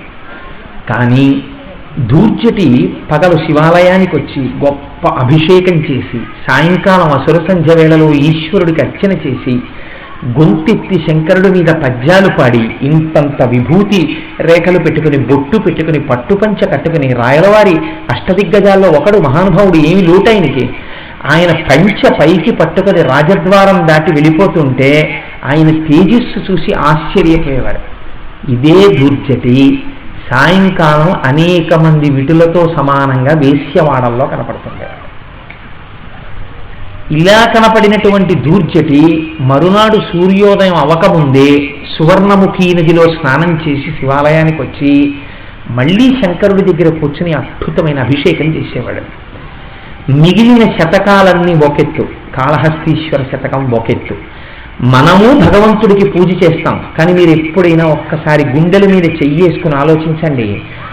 భగవంతుడి దగ్గర పూజ చేయడానికి వెళ్ళగానే పీట వేసి కూర్చుని, ఇవి విగ్రహములు కాదు, ఇవి సాక్షాత్తు పరమేశ్వరుడు నా ఇంట కొలువై ఉన్నాడు.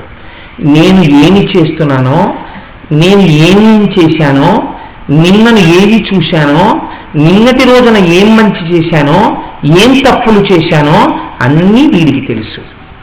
ఇవాళ నేనిప్పుడు దీపం వెలిగిస్తే నిన్ననన్నీ తప్పుడు పనులు చేసి పొద్దున్నే నాకు దీపం పెట్టడానికి వచ్చేసాయేంటి అని అడుగుతాడేమోనని, నేను పాదముల మీద పువ్వు వేస్తుంటే ఛీ నీ పువ్వులు నాకు అక్కర్లేదని పాదాలు వెనక్కి తీసేస్తాడేమోనని, నేను ఇన్ని పాలు నైవేద్యం పెడితే ఛీ ధూర్తుడా చేసేవన్నీ దుష్ట పనులే, నేను పుచ్చుకోన పాలు అంటాడేమోనని భయపడి ఈశ్వరుడికి అన్నీ తెలుసన్న నిజాయితీతో పూజకి ముందరే భగవంతుడి దగ్గర కూర్చుని, ఈశ్వర నిన్న నేను ఇంద్రియముల యొక్క తాకిడి తట్టుకోలేక ఫలానా పొరపాటు చేసి ఫలానా తప్పు పని చేశాను, ఆ తప్పు పని చేసి నిన్నటి రోజున తప్పించుకోలేకపోయాను, ఇవాళ కూడా నేను ఆ తప్పు పని చెయ్యను అని నమ్మకం లేదు. ఎందుకో తెలుసా, నేను ఇంద్రియాలకి లొంగిపోతున్నాను, ఈశ్వర నన్ను రక్షించవా, నన్ను నీ వాడిని చేసుకోవా అని చెప్పినవాడు ఎవరైనా ఉంటే శతకంలో దూర్జటి ఒక్కడే. దూర్జటి శతకం అంతా కన్ఫెషన్, ఆయన ఏదీ దాచుకోలేదు. ఒకరోజు రాత్రి కూర్చుని కాళహస్తీశ్వర శతకాన్ని ఆయన రచించలేదు. నేను మీకు ఒక్క ఉదాహరణ చెప్తాను.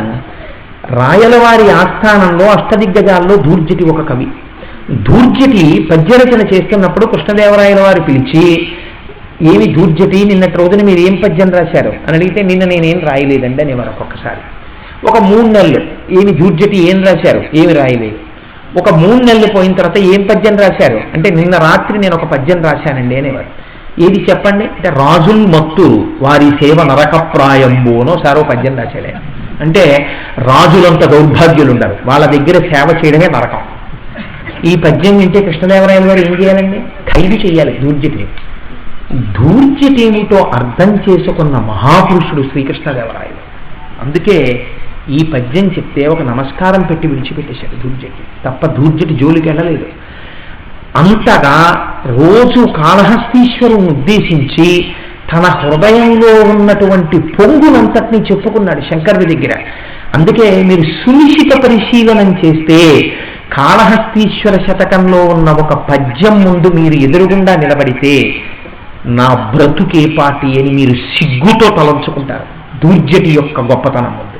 దూర్జటి శతకం అలా ఉంటుంది. నేను మీకు ఇవాళ కాళహస్తి యొక్క క్షేత్రం గురించి మాట్లాడాను కనుక అందులోంచి ఒక పద్యాన్ని విజ్ఞాపన చేసే ప్రయత్నం చేస్తాను. ఏ వేదంబు పఠించే లూత భుజగం వేశాస్త్రముల్ సూచి తాను ఈ విద్యాభ్యాసమునర్చే కరి చించే మంత్రమోహించి బోధా విభావ విధానముల్ చదువులయ్యా కాదు నీ పాద సంసేవాసక్తియ కాక జంతు తతికిన్ శ్రీకాళహస్తీశ్వర అన్నాడు ఆయన శతకంలో ఒక చోట. ఈ క్షేత్రంలో శివలింగానికి శ్రీకాళహస్తీశ్వరుడు అని పేరు, క్షేత్రమునకు శ్రీకాళహస్తి అని పేరు. ఎందుకు అలా వచ్చింది అంటే, సాలెపురుగుకు ఒక లక్షణం ఉంటుంది, తనంత తానుగా నోటిలోంచి వచ్చినటువంటి ద్రవాన్ని దారంగా మార్చి గూడు కడుతుంది. ఒక సాలెపురుగు ప్రతిరోజు శివలింగం చుట్టూ పట్టుదారాలలాగా అల్లి నేను శంకరుడికి మంచి వస్త్రం కట్టాను అని పొంగిపోయి గోడెక్కి కూర్చునేది.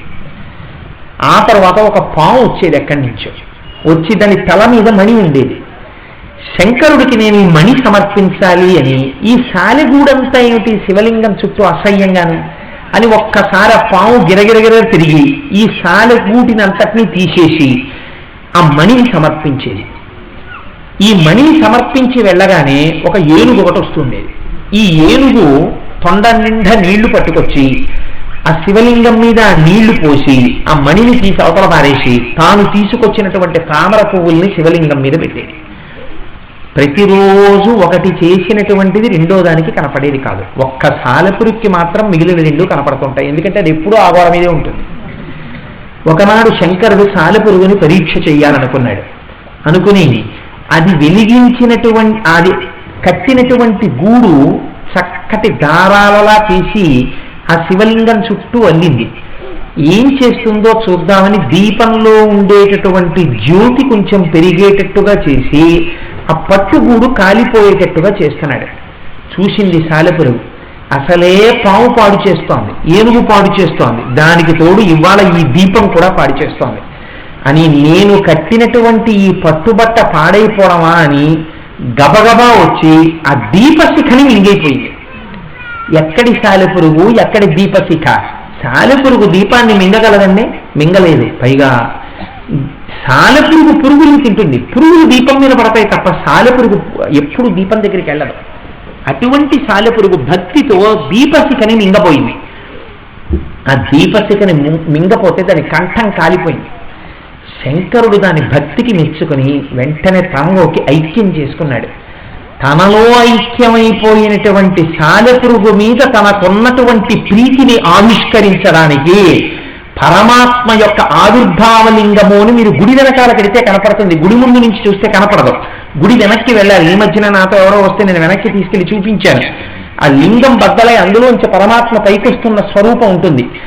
ఇప్పటికీ కాళహస్తీశ్వర శివలింగము యొక్క అడుగు భాగమునందు సాలెపురుగు యొక్క రూపం మీకు కనపడుతుంటుంది. బహుశా ఇక్కడ మూర్తిలో మీరు చూస్తే ఇదిగో ఇది, అది సాలెపురుగు యొక్క రూపం.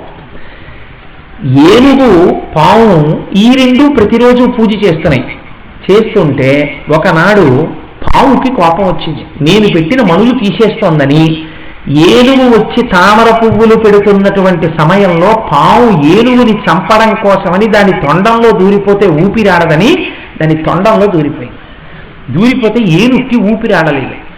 ఊపిరాడనటువంటి ఏనుగు హరహర హరహర హరహర అని అరుస్తూ ఊపిరందక తాళలేక తన తొండాన్ని తీసి శివలింగం ఉన్నటువంటి ఆ సమ్మెకి వేసి కొట్టుకుని శివుడి పాదాల ముందు పడి మరణించింది.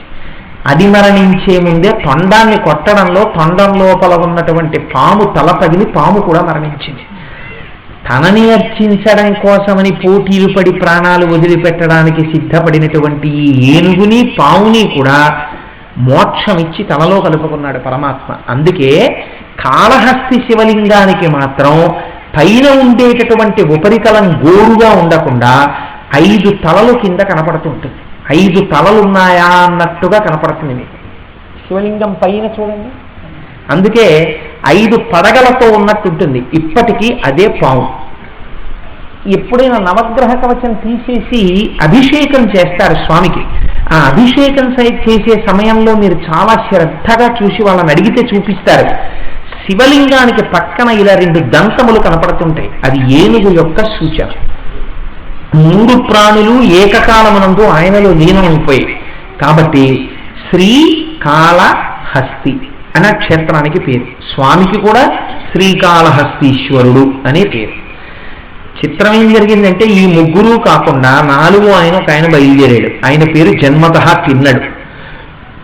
ఆ తిన్నడు గొప్ప విలుకాడు, చెంచుల యొక్క నాయకుడు. ఒకనాడు అరణ్యంలో వేటాడుతూ ఒక అడవి పందిని వేటాడాడు.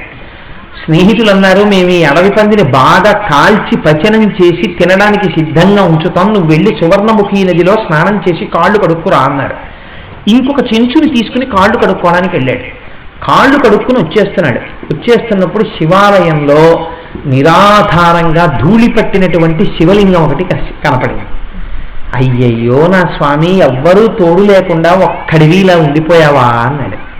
అని ఆనాటి నుండి ఆ శివలింగాన్ని ఎలా అయినా పోషించాలని నా స్వామిలా ఉండిపోయాడని బెంగ పెట్టుకుని పరిగెత్తుకుంటూ వెళ్ళి ఆ అడవి పందిని కాల్చిన చోటుకి వెళ్ళి దాని ముక్కలు కోసి నోట్లో పెట్టుకుని నవిలి చూసి ఏ ముక్కలు బాగా కాలాయో ఆలోచించి ఉమ్ముతో కూడినటువంటి ఆ అడవి పంది మాంసం ముక్కలని ఒక దోణిలో పెట్టుకుని నోటి నిండా నీళ్లు పట్టుకుని అడవిలో పూసినటువంటి పువ్వులు కొన్ని తల మీద పెట్టుకుని కుడి చేత్తో ధనస్సు పట్టుకుని పరిగెత్తుకుంటూ శివాలయంలోకి వచ్చి శివాలయంలో కూర్చ అంటారు, అంటే శివుడి మీద పూజ చేసినటువంటి పువ్వుల్ని ఆ కూర్చతో తీస్తారు, బ్రష్ లాంటిదనమాట. కూర్చ కనపడక తన కాలికి ఉన్నటువంటి చెప్పు తీసి ఆ శివలింగం మీద ఉన్నటువంటి పువ్వులు తీసేశాడు. నోట్లో పట్టుకొచ్చినటువంటి నీటిని ఉమిశాడు శివలింగం మీద. స్నానం చేశంకరా అని, స్వామి నీకు పుష్పాలంకారం చెయ్యాలని తల మీద పెట్టుకొచ్చినటువంటి పువ్వులు తీసి శివలింగం మీద పెట్టాడు. తను ఎంగిలి చేసి నవిలి బాగా కాలాయని నమ్మకంగా తీసుకొచ్చినటువంటి అడవి పంది యొక్క మాంసపు ముక్కలను అక్కడ పెట్టి శంకరా స్వీకరించు అన్నాడు. అంటే చిత్రం ఏమిటంటే శంకరాచార్యుల వారు పొంగిపోయారు. మార్గావర్తిత పాదుకా పశుపతే రంగస్య కూర్చాయతే గండూషాంబునిషేచనం పురరిపూర్ దివ్యాభిషేకాయతే కించిద్భక్షిత మాంసశేష కబలం నవ్యోపహారాయతే భక్తి కిం న కరోత్యహో వనచరో భక్త్యావతంసాయతే అంటారు. నాకు వచ్చిన పద్యాలు, నేను చదువుకున్న విషయాలు తక్కెట్లో ఓ పక్కన పెట్టి ఈ పద్యాన్ని ఒక్కదాన్ని ఒక పక్కన పెడితే ఆ పద్యము యొక్క కోటో వంతుకి మిగిలినటువంటి ఏవి నేను చదువుకున్నవి సరిపో. అంటే నేను చదువుకున్నవి అని ఎందుకు అంటున్నానంటే నాకున్న మక్కువ తెలియచేయడానికి, అంతేకాని నేను బాగా చదువుకున్నవాడినన్న గర్వంతో నేను ఈ మాట అంటలేదు. కాబట్టి చూడండి, జంతువులు విసర్జించినటువంటి మలమూత్రములను తొక్కుతూ వచ్చినటువంటి పాదరక్ష తీసి శివలింగం మీద ఉన్నటువంటి పువ్వులు తీసేస్తే ఎంత గొప్ప కూర్చవాడేవురా అన్నాడు శివుడు. ఆయన అమాయకత్వం చూశాడు, భక్తి చూశాడు. నోట్లో ఉన్నటువంటి ఎంగిలి నీళ్లు శివలింగం మీద పోస్తే ఎంత గొప్ప అభిషేకం చేశావురా అన్నాడు. ఎంగిలి మాంస అక్కడ పెట్టి శివ తింటావా తినవా తింటావా తినవా, ఎన్నాళ్ళైందో, ఎంత ఆకలిస్తోందో, ఆ బొజ్జ ఎంత లోపలికి పోయిందో, తినుశంకరా తినుశంకరా అన్నాడు.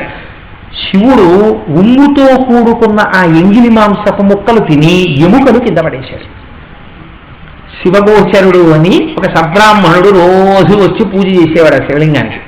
ఆయన మధ్యాహ్నం వచ్చాడు స్నానం చేసి, అన్ని ఎముకలు శివలింగం దగ్గర పూజలా ఉంది. ఆయన బెంగ పెట్టుకుని ఆ ఎముకలన్నీ తుడిచేసి, ఏమిటి శంకరా ఈ దారుణం, ఎవరో చెంచులు వచ్చి ఇలా పూజ చేశారేమోనని పాపం ఆయన మళ్ళీ సశాస్త్రీయంగా పూజ చేసి మళ్ళీ వెళ్ళాడు. మళ్ళీ చీకటి పడింది, మళ్ళీ పరిగెత్తుకొచ్చాడు, తిన్నాడు. వచ్చి ఇంటికి వెళ్ళిపోదాం అనుకున్నాడు. అమ్మో ఇంత చీకటి పడిపోయింది, క్రూర మృగాలు తిరుగుతుంటాయి, దొంగలు తిరుగుతుంటారు, నా స్వామి ఒక్కడే ఉన్నాడు, ఒక్కడికి ఏం కాలక్షేపం అవుతుంది, నేను ఎలా వెళ్ళిపోతానని ఆయన పాదాల దగ్గరే కూర్చుని, ఆయనకి కనపడ్డాయి ఆ పాదాలు, మనకైతే కనపడవు, ఆయన పాదాలు ఒత్తుతూ రాత్రల్లా కూర్చున్నాడు. తెల్లవారింది. శివాని స్నానం చేసి నీకు స్నానానికి నీళ్లు, నీకు తినడానికి ఆహారం పట్టుకొస్తానని మళ్ళీ బాణాలు ధనస్సు పట్టుకుని వెళ్ళిపోయాడు. మళ్ళీ పట్టుకొచ్చాడు, అన్నీ అక్కడ పెడుతున్నాడు. శివగోచరుడు వస్తున్నాడు, ఏమిటి దారుణం అంటున్నాడు, తీసేస్తున్నాడు, మళ్ళీ పూజ చేస్తున్నాడు, మళ్ళీ వస్తున్నాడు, తిన్నాడు, ఏమిటివన్నీ అంటున్నాడు, తోసేస్తున్నాడు. 6 రోజులైంది, అప్పటికి ఇంటికి వెళ్ళలేదు. 7వ రోజు 6వ రోజు రాత్రి శివగోచరుడు చాలా బాధపడుతూ నిద్రపోయాడు. ఏమిటి శంకరా ఈ దారుణం, మాంసపు ముక్కలు ఎముకలు నీ గుళ్ళో కనపడడం ఏమిటని. పైగా చెప్పుల యొక్క ముద్రలు కనపడుతున్నాయి, ఆలయంలోకి చెప్పులు వేసుకురావడం ఏమిటని తెల్లబోయాడు. తెల్లబోతే పరమాత్మ స్వప్నంలో దర్శనమిచ్చారు శివగోచరుడికి. భక్తి అన్న మాటకి అర్థం ఏమిటో రేపు నీకు చూపిస్తాను. భక్తి కట్టుకున్న వస్త్రంలో ఉండదు, చేసే డాంబికాల్లో ఉండదు. భక్తి ఎందులో ఉంటుందో మీరు గమనించాలి. కాబట్టి పటాటోపముల యందు భక్తి ఉంది అనుకుంటే అంతకన్నా అర్థం ఇంకోట్లేదు. ఇంత మొనగాళ్ళమని పూజలు చేసిన వాళ్ళకి ఎవరికీ కనపడలా వెంకటేశ్వర స్వామి, ఓ చెప్పులు కుట్టే వాళ్ళకి కనపడ్డాడు. కాబట్టి పరమేశ్వరుడు ఎప్పుడు కనపడినా భక్తికి లొంగుతాడు తప్ప మేము చాలా భక్తులం అన్నట్టుగా కనపడే పటాటోపాలకు ఆయన ఏం లొంగడు. కాబట్టి ఇప్పుడు అక్కడికొచ్చి రాత్రి పడుకుని బెంగ పెట్టుకున్న శివగోచరుడి యొక్క భక్తికి లొంగాడు పరమాత్మ. ఎందుకంత బెంగ పెట్టుకుంటావు? భక్తి అంటే ఏమిటో నేను నీకు చూపిస్తాను, రేపు వచ్చి శివలింగం చాట్న కూర్చో అన్నాడు. శివగోచరుడు వెళ్ళాడు, శివలింగం చాట్న కూర్చున్నాడు. గబగబా మాంసం ముక్కని, నీటిని, పువ్వులని పట్టుకుని వచ్చేశాడు. తిన్నాడు. వచ్చేసి వీటినన్నింటినీ పెట్టేశాడు. శంకరుడు తినేశాడు, ఎముకలు కింద పారేశాడు. పడేసిన తరువాత ఒక చిత్రం జరిగింది. ఒక కంటి వెంట నీరు కారుతోంది. అయ్యో శంకరా, నీకు వేడి చేసిందో ఏమిటో, కన్నులంబట నీరు కారుతోంది, నువ్వు తినకూడని ఆహారం ఏమైనా పెట్టేశానేమో, ఎంత వేడి చేసిందో తండ్రి అన్నాడు. పరిగెత్తాడు, ఆకులు తీసుకొచ్చాడు, రసాలు పిండాడు, కంటికి రాశాడు. ధార ఆగలేదు. సరికదా మెల్లిగా కంట్లోంచి నెత్తురు కారడం మొదలెట్టింది. బెంగ పెట్టేసుకున్నాడు. ఎవరు నా స్వామి కన్ను పాడు చేసిన వారిని పెద్ద అరుపులు అరిచాడు. ఎవ్వరూ కనపడలేదు. చూశాడు. నాకు తెలుసున్న వైద్యం ఒక్కటే శంకర, కంటికి కన్ను, పంటికి పన్ను. కాబట్టి నీ కన్ను బదులు నా కన్ను పెట్టేస్తానని ఒక కన్ను పెళ్ళగించి ఆ కనుగుడ్డు శివలింగానికి పెట్టేశాడు. రక్తధార ఆగిపోయింది. తన కంటిలోంచి నిస్తుటి ధార కారిపోతోంది. అది కాదు సంతోషం, అది కాదు బాధ. శంకరుడి కంటి నుంచి కారుతున్న నెత్తుటి ధార ఆగిపోయింది. పొంగిపోయాడు. అబ్బా స్వామి, నీ కంటి నుంచి కారి నెత్తురు ఆగిపోయింది, నేను ధన్యుణ్ణి, ఇప్పుడు తిని ఈ మాంసం ముక్కలన్నాడు. రెండో కంటి నుంచి నెత్తురు కారడం మొదలెట్టింది. ఎందుకు బెంగ? ఉందిగా, నాకు ఇంకో కన్ను ఉంది, ఏం వైద్యం చేయాలో తెలిసిపోయింది. బెంగ ఎందుకు స్వామి, ఈ రెండో కన్ను కూడా పెట్టేస్తాను అని బాణం తీసి పుడుచుకోపోయాడు. జ్ఞాపకానికి వచ్చింది. ఇప్పుడు ఈ గుడ్డు పీకేశాక నాకేం కనపడదు, రెండు కళ్ళు లేవు కాబట్టి. ఇప్పుడు నేను ఈ గుడ్డు స్వామి యొక్క కంటి దగ్గర ఎలా పెడతాను? నాకు స్వామి కన్నున్న స్థానం కనపడదు కదా అప్పుడు అని, శంకర ఈ కన్ను పెట్టడానికి గుర్తు దొరకాలి కదా అని తన కాలు పైకెత్తి కాలి బొటన వేలు శంకరుడి యొక్క నేత్రం ఉండేటటువంటి స్థానము దగ్గర పెట్టాడు. పెట్టి బాణంతో రెండో గుడ్డు పైకెత్తుతున్నాడు. చూడలేకపోయాడు. ఇంకా అంతటి శంకరుడు కూడా చూడలేక నందివాహనారూఢుడై పార్వతీ సమేతుడై ప్రమథగణాలన్నిటితో కలిసి ప్రత్యక్షం అయ్యాడు. మహానుభావ, నీలాంటి భక్తుడు ఇహ సృష్టిలో లేడు. నువ్వు కేవలం చెంచు అవచ్చు, నాకు కన్ను పెట్టడం కోసం రెండు కళ్ళు పెకలించడానికి సిద్ధపడ్డావు. ఇక నుంచి నాకు కన్నులివ్వడం కోసమని రెండు కన్నులు పెరుపుకోవడానికి సిద్ధపడ్డవాడవు కనుక నిన్ను తిన్నడని పిలవరు, నిన్ను కన్నప్ప అని పిలుస్తారు. కన్నులిచ్చిన వాడివి కాబట్టి. ఇక నుంచి ముందు నీ దర్శనం, తర్వాత నా దర్శనం. నేను కింద, నువ్వు పైన. నువ్వు భక్తుడివి, నేను కూడా నీకే గులాముని కనుక నువ్వు కొండ మీద కూర్చోవు, నేను కింద కూర్చుంటానని కొండ మీద కన్నప్పకు ఆవాసం ఇచ్చాడు. తాను కింద కూర్చున్నాడు పరమాత్మ. అందుకని అది భక్త కన్నప్ప యొక్క భక్తిని ఆవిష్కరించినటువంటి అద్భుతమైన క్షేత్రం.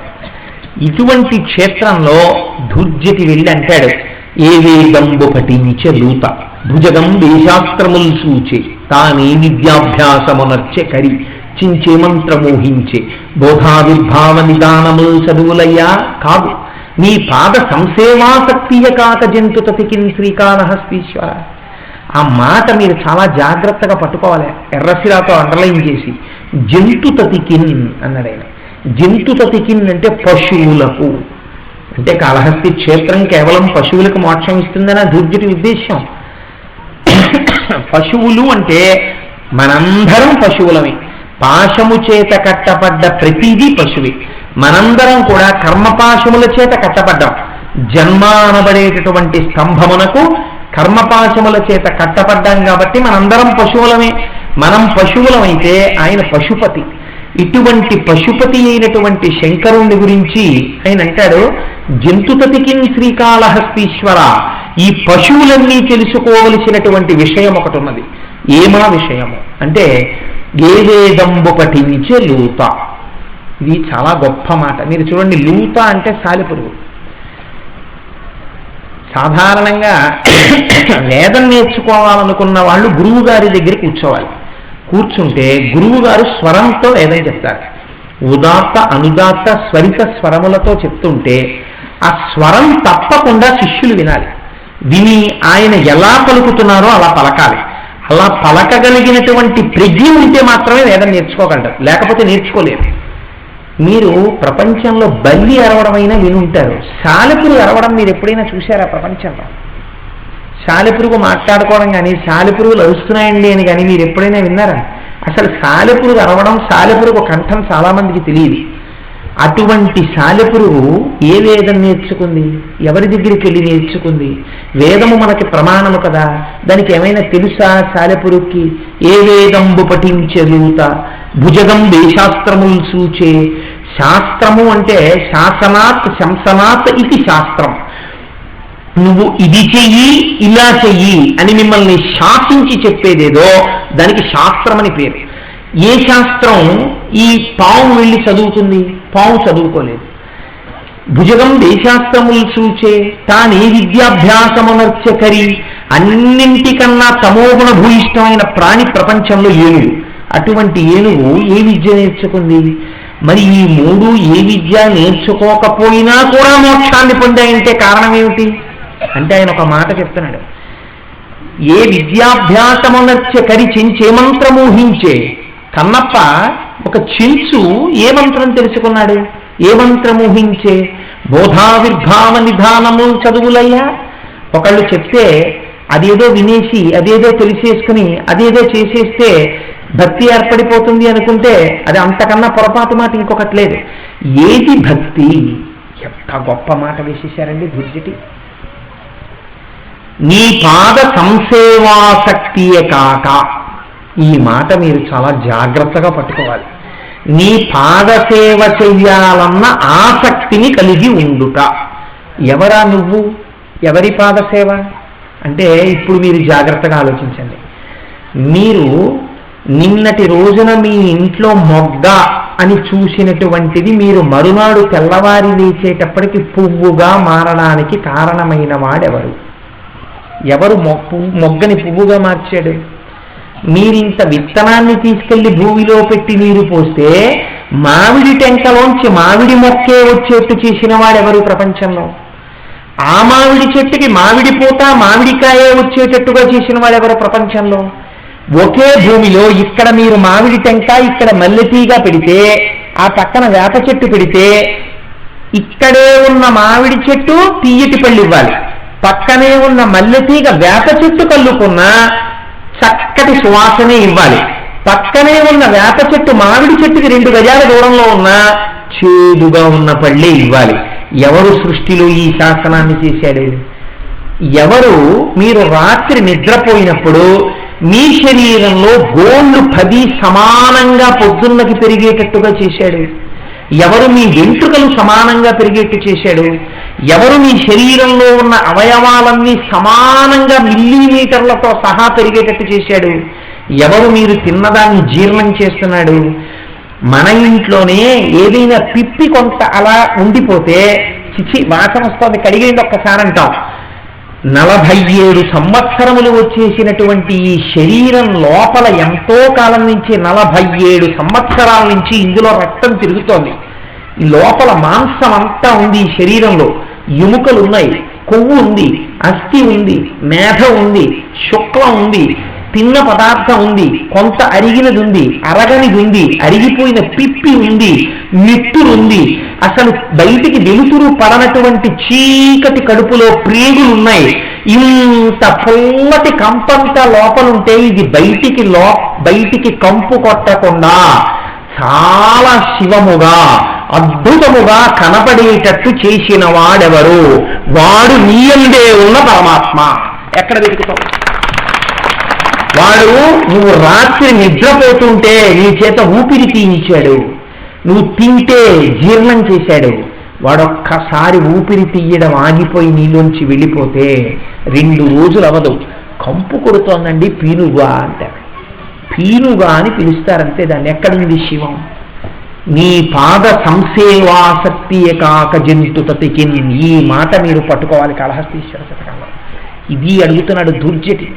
పనికి మాలిన వాళ్ళందరికీ షేక్ హ్యాండ్లు ఇస్తావే, అక్రమాలిన వాళ్ళ కాళ్ళందరికీ నమస్కారాలు చేస్తావే, నీకు ఉపకారం చెయ్యకుండా నిన్ను భ్రష్టు పట్టించి నిన్ను అయోమయం వైపుకు తీసుకెళ్లే వాళ్ళందరికీ నమస్కారాలు పెడతావే, నీకు నెలకి 10,000 15,000 ఇచ్చినవాడు అలా వెళ్ళిపోతుంటే ఇక్కడ లేచి నిలబడతావే, ఇలా ఇలా నమస్కారాలు చేస్తావే, నీ పుట్టుట వాడి వలన, నీ పెరుగుట వాడి వలన, నీవు ఉండుట వాడి వలన, నీ సంతోషము వాడి వలన, చిట్ట చివర నువ్వు పడిపోతే నిన్ను కలుపుకోవడం వాడిలోకి. ఇంత చేస్తున్న వాడికి నువ్వెప్పుడు మనసారా నమస్కరించావు? ఈ నమస్కరించడంలో ఈ కృతజ్ఞతాభావమునందు నీ కన్నుల వెంట నీరు ఎప్పుడైనా కారిందా? ఈశ్వర, నాకింత ఉపకారం చేశావు, నాకు కంఠమిచ్చావు, నాకు స్ఫురణనిచ్చావు, నాకు వాక్కునిచ్చావు, నీ స్తోత్రాన్ని నా చేత చెప్పించి నన్ను ధన్యుణ్ణి చేశావు అని కృతజ్ఞతతో నీ శిరస్సు ఆయన ముందు ఎప్పుడైనా ఉంచావా? ఈశ్వర, నేను తింటే నువ్వు జీర్ణం చేశావు అని ఎప్పుడైనా నమస్కరించావా? రాత్రి నిద్రగా నువ్వు ఉండి నా శరీరమునకు బలనికరం తట్టి నువ్వు తీసేశావు, నువ్వు ఎప్పుడైనా నమస్కరించావా? నువ్వు ఈశ్వరుడికి ఏమిస్తావు? సమస్తము ఈశ్వరుడిది. నువ్వు ఇవ్వడానికి నీదన్నది ఈ ప్రపంచంలో ఏది లేదు. నీ చర్మము ఈశ్వరుడు ఇచ్చాడు. ఏది మీ అమ్మగారిని నాన్నగారిని చెప్పమనండి. మా అబ్బాయి శరీరం మీద పుట్టినప్పుడు ఉన్నటువంటి 6 మీటర్ల చర్మాన్ని మేము ఫలానా షాప్లో కొనుక్కొచ్చి పెట్టాం అని చెప్పిన తల్లిదండ్రులు ఉన్నారా? మీరు పుట్టినప్పుడు మీలో ఉన్న మాంసాన్ని పెట్టింది మీ తల్లిదండ్రులా? కొవ్వు మీ తల్లిదండ్రులు పెట్టారా? నవరంధ్రములను మీ తల్లిదండ్రులు పెట్టారా? ఊపిరితిత్తులు పెట్టారా? గుండె పెట్టారా? 9 కన్నాలు పెట్టారా? 10 వాయువులు నింపారా? ఎవరు నింపారు? అమ్మా అని పిలిచేటప్పటికీ తల్లి గుండెల్లోంచి పాలు వచ్చేట్టు చేసిన వాడెవరు? ఈశ్వరుడు. మహానుభావుడు ఆ బసవ పురాణంలో ఒక మాట అంటాడు, నిజంగా కన్య తల్లి అయినప్పుడు వచ్చిన పాలలా, మొగ్గ పువ్వైనప్పుడు కనపడిన సువాసనలో, సూర్యోదయమునందు కనిపించినటువంటి ఎర్రతనములో, నిన్నటి రోజు విస్తరంగా ఉన్నది ఇవాళ భూమిలోంచి పైకి పొటమరించిన అంకురములో, నిన్న నేను తిన్నది రాత్రి పడుకుని లేచేటప్పటికి మారిన శక్తిలో, అంతటా నాకు ఈశ్వర నువ్వే దర్శనం అవుతున్నావు, ఇక నిన్ను నేను ఎక్కడ చూసి పూజ చెయ్యనన్నాడు బసవపురాణంలో. ఇలాంటి వాడొకడు ఉన్నాడు, వాడు ఈ మాంసనేత్రమునకు కనపడడు అని లోపలి నేత్రము చేత నువ్వు గుర్తించావా ఎప్పుడైనా? గుర్తించి వాడికి నమస్కరించడానికి, వాడికి పూజించడానికి నీదన్న వస్తువు నీ దగ్గర ఏం లేదు, వాడిచ్చినది వాడికి ఇవ్వడం తప్ప నువ్వు తీసుకొచ్చి ఇవ్వలేవు అని నువ్వు ఎప్పుడైనా గుర్తించి ఉన్నావా జీవితంలో? ఏది చేసినా నేను చేశానంటున్నావు అంతే. ఇది నేను చేశాను పచ్చి అబద్ధం, ఇదే దొంగతనం దశమస్కంధంలో. నువ్వు చేయడం ఏమిటి?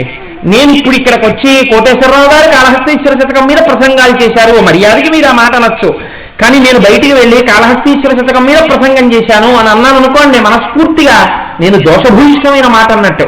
నేనా ప్రసంగం చేసిన వాడిని? నా మేధస్సు యందు కాళహస్తీశ్వర దేవాలయమును నింపిన వాడు వేరొకడున్నాడు, పద్యం గుర్తొచ్చేట్టు చేసిన వాడు ఒకడున్నాడు, నా వాక్కుని, నా ఊపిరిని వాక్కుగా మారుస్తున్న వాడు ఒకడున్నాడు. వాడెవరు చేస్తున్నాడో వాడు లోపల ఉండి ఇవన్నీ చేసి ఈ ఉపాధిని ధన్యం చేస్తున్నాడు. కాబట్టి వాడా నేనా చేసినది? వాడు చేసినది. ఇది గుర్తెరుగుట ఆసక్తి. ఆసక్తి అంటే ఏమిటో తెలుసా అండి? పూజ చెయ్యాలన్న తాపత్రయం, తీరా వెళ్ళి ఏమీ చెయ్యలేకపోవడం, ఇది నిజమైన పూజ. అంతేకాని మొట్టమొదటి పూజ ఎవరు చేశారు, మొట్టమొదటి పూజ వీళ్ళు చూసి వచ్చినట్టు వాడు ఎవరో చేశాడు అని బోట్ల మీద రాస్తే అంతకన్నా తప్పింకోట్లేదు. ఎవరో చేయడం మీరు చూసి వచ్చారా? సృష్టికి పూర్వజ అని లలితా సహస్రనామ స్తోత్రం చెప్తోందా? ఎప్పటి నుంచో ఈ దేశంలో యుగాల నుంచి పర్వతాలు ఉన్నాయని చెప్తున్నారా? ఎవరో రాజుగారు పూజ చేయలేంటి? ఎప్పటి నుంచో ఈ దేశంలో పూజ అన్నది అంతర్లీనముగా ఉన్నది, కృతజ్ఞతాభావమే పూజ. అంతేగాని పూజ ఎవరు చేశారో నువ్వు చూసి వచ్చినట్టు బోర్డులు పెట్టడం ఏంటి? అంతకన్నా తప్పింకోట్లేదు. అలా పెట్టకూడదు, తప్పది. దానివల్ల చూసిన వాళ్ళు చదివే వాళ్ళు నిజం అనుకుంటారు, తెలిసి తెలియని పనులు చేయకూడదు ఎప్పుడు. నేను ఎందుకన్నానో మీరు గ్రహించి ఉంటారు కొంతమంది. కాబట్టి నీ పాద సంశయవాసక్తియ కాక జంతు తతికిన్ శ్రీకాళహస్తీశ్వర, మీ పాదసేవ చెయ్యాలనేటటువంటి ఆసక్తి ఉండడం ప్రధానం. మీరు ఎంత చేశారు అనడానికి, మీరు ఏం చేశారు అనడానికి మీదన్నది ఒకటి నాకు చూపించండి. మీరు ఏం చూపిస్తారు? అయ్యా నేను ఈ పువ్వు తెచ్చాను, ఆ పువ్వుని మొగ్గగా తెచ్చింది మీరా, మొగ్గని పువ్వు చేసింది మీరా, పువ్వులో సువాసన నింపింది మీరా, ఈ చెయ్యి కదిలేట్టు చేసుకున్నది మీరా, భగవంతుడి యొక్క మూర్తి మీరా, మీరు ఏమి చెయ్యగలరు? మీరు ఎక్కడ తేగలరు పువ్వు? మీరు పండు, మీరు పండించిన పండు కాదది, ఈశ్వరుడు ఇచ్చాడు మీకు ఆ పండుని. సమస్త సృష్టిలో భవతి ఉన్నాను అనబడిన నేను కూడా ఈశ్వరానుగ్రహంతోనే ఉన్నాను. ఇంకా ఈశ్వర మీకు నేను చెయ్యడం ఏమిటి? నేను చెయ్యగలిగింది లేదు. నేను చెయ్యగలిగినది అన్నది లేక నా దగ్గర ఏ ఉత్తమమైన వస్తువు ఉన్నదో ఆ ఉత్తమమైన వస్తువుని నీకు ఇచ్చివేయుటయే ప్రీతి. బాగా జ్ఞాపకం పెట్టుకోండి. నాకు నా కొడుకు అంటే చాలా ఇష్టం అనుకోండి. నా కొడుకు నా దగ్గరికి వచ్చి నాన్నగారండి రాత్రి వేళ 2-3 కిలోమీటర్లు యూనివర్సిటీలో నడవాల్సి వస్తోంది, కొంచెం భయంగా ఉంటుందండి ఈ మధ్య, ఎందుకో కానీ కొన్ని చెట్ల కింద నుంచి వెడుతున్నప్పుడు నాకు ఏదో భయం వేస్తోంది నాన్నగారు అన్నాడు అనుకోండి. ఎందుకురా నాన్న? అపదామ పదార్థారం దాతారం సర్వసంపదాం అని చదువుకో అన్నాను అనుకోండి. నాన్నగారు అలా కాదండి, ఒక్కొక్కసారి నాకు నోటి వెంట మాట కూడా రావట్లేదు, భయం వేసేస్తోంది. నేను ఉదాహరణకు చెప్తున్నాను చూడండి, ఇవన్నీ జరిగేది కాదు నా ఉద్దేశం. మీరు నాకు ధైర్యం కలగడానికి ఒక వస్తువుని ఏదైనా ఇవ్వండి అన్నాడు అనుకోండి. నేను మా ఇంట్లోకి వెళ్ళి బాగా వెతికి ఓ పనికి మాలిన పోసోట పట్టుకొచ్చి వాడి మెడలో కట్టను కదా, వెంటనే నా ఆలోచన ఎదుగుతుంది, అమ్మో నా కొడుకు, వాడిని భద్రత చూసుకోవాలి నేను. కాబట్టి వెంటనే ఏం చేస్తాను, నాన్న నువ్వు దండ పెట్టుకోకో, నాకు పూజా మందిరంలో వేరే రుద్రాక్షలు ఉన్నాయి, అవి నేను వేసుకుంటాను, ఇదిగో ఈ రుద్రాక్షమాలను వేసేసుకో అని గబగబా ఇన్నాళ్ళు నేను ధరించినటువంటి ఈ రుద్రాక్షల్ని తీసి బంగారము చేత చుట్టబడినటువంటి రుద్రాక్షల్ని వాడి మెడలో వేసేస్తాను. ఎందుకు వేసేసాను?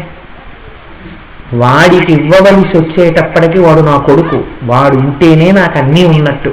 కాబట్టి వాడు క్షేమంగా ఉండాలి. కాబట్టి అది బంగారు రుద్రాక్షలు కావచ్చు, నా చేతి ఉంగరాలు కావచ్చు, ఇంకోటి కావచ్చు, నా కొడుక్కి ఇచ్చేస్తాను. ఎందుకు ఇచ్చేస్తాను?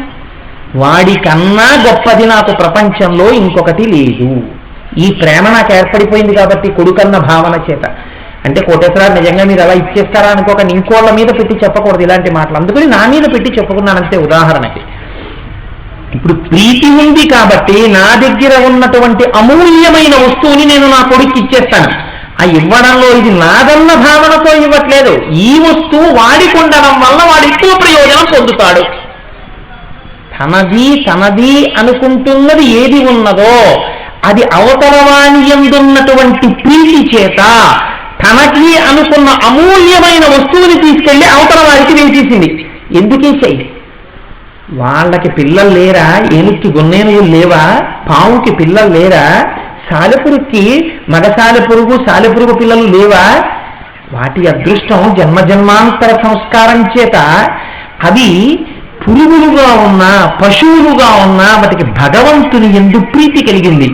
వీడు మాలో ఉన్నవాడు, వీడు కొన్ని కోట్ల జన్మల నుండి మమ్మల్ని ఉద్ధరించినవాడు అన్న భావన వాటికి ఇప్పుడు కలిగింది.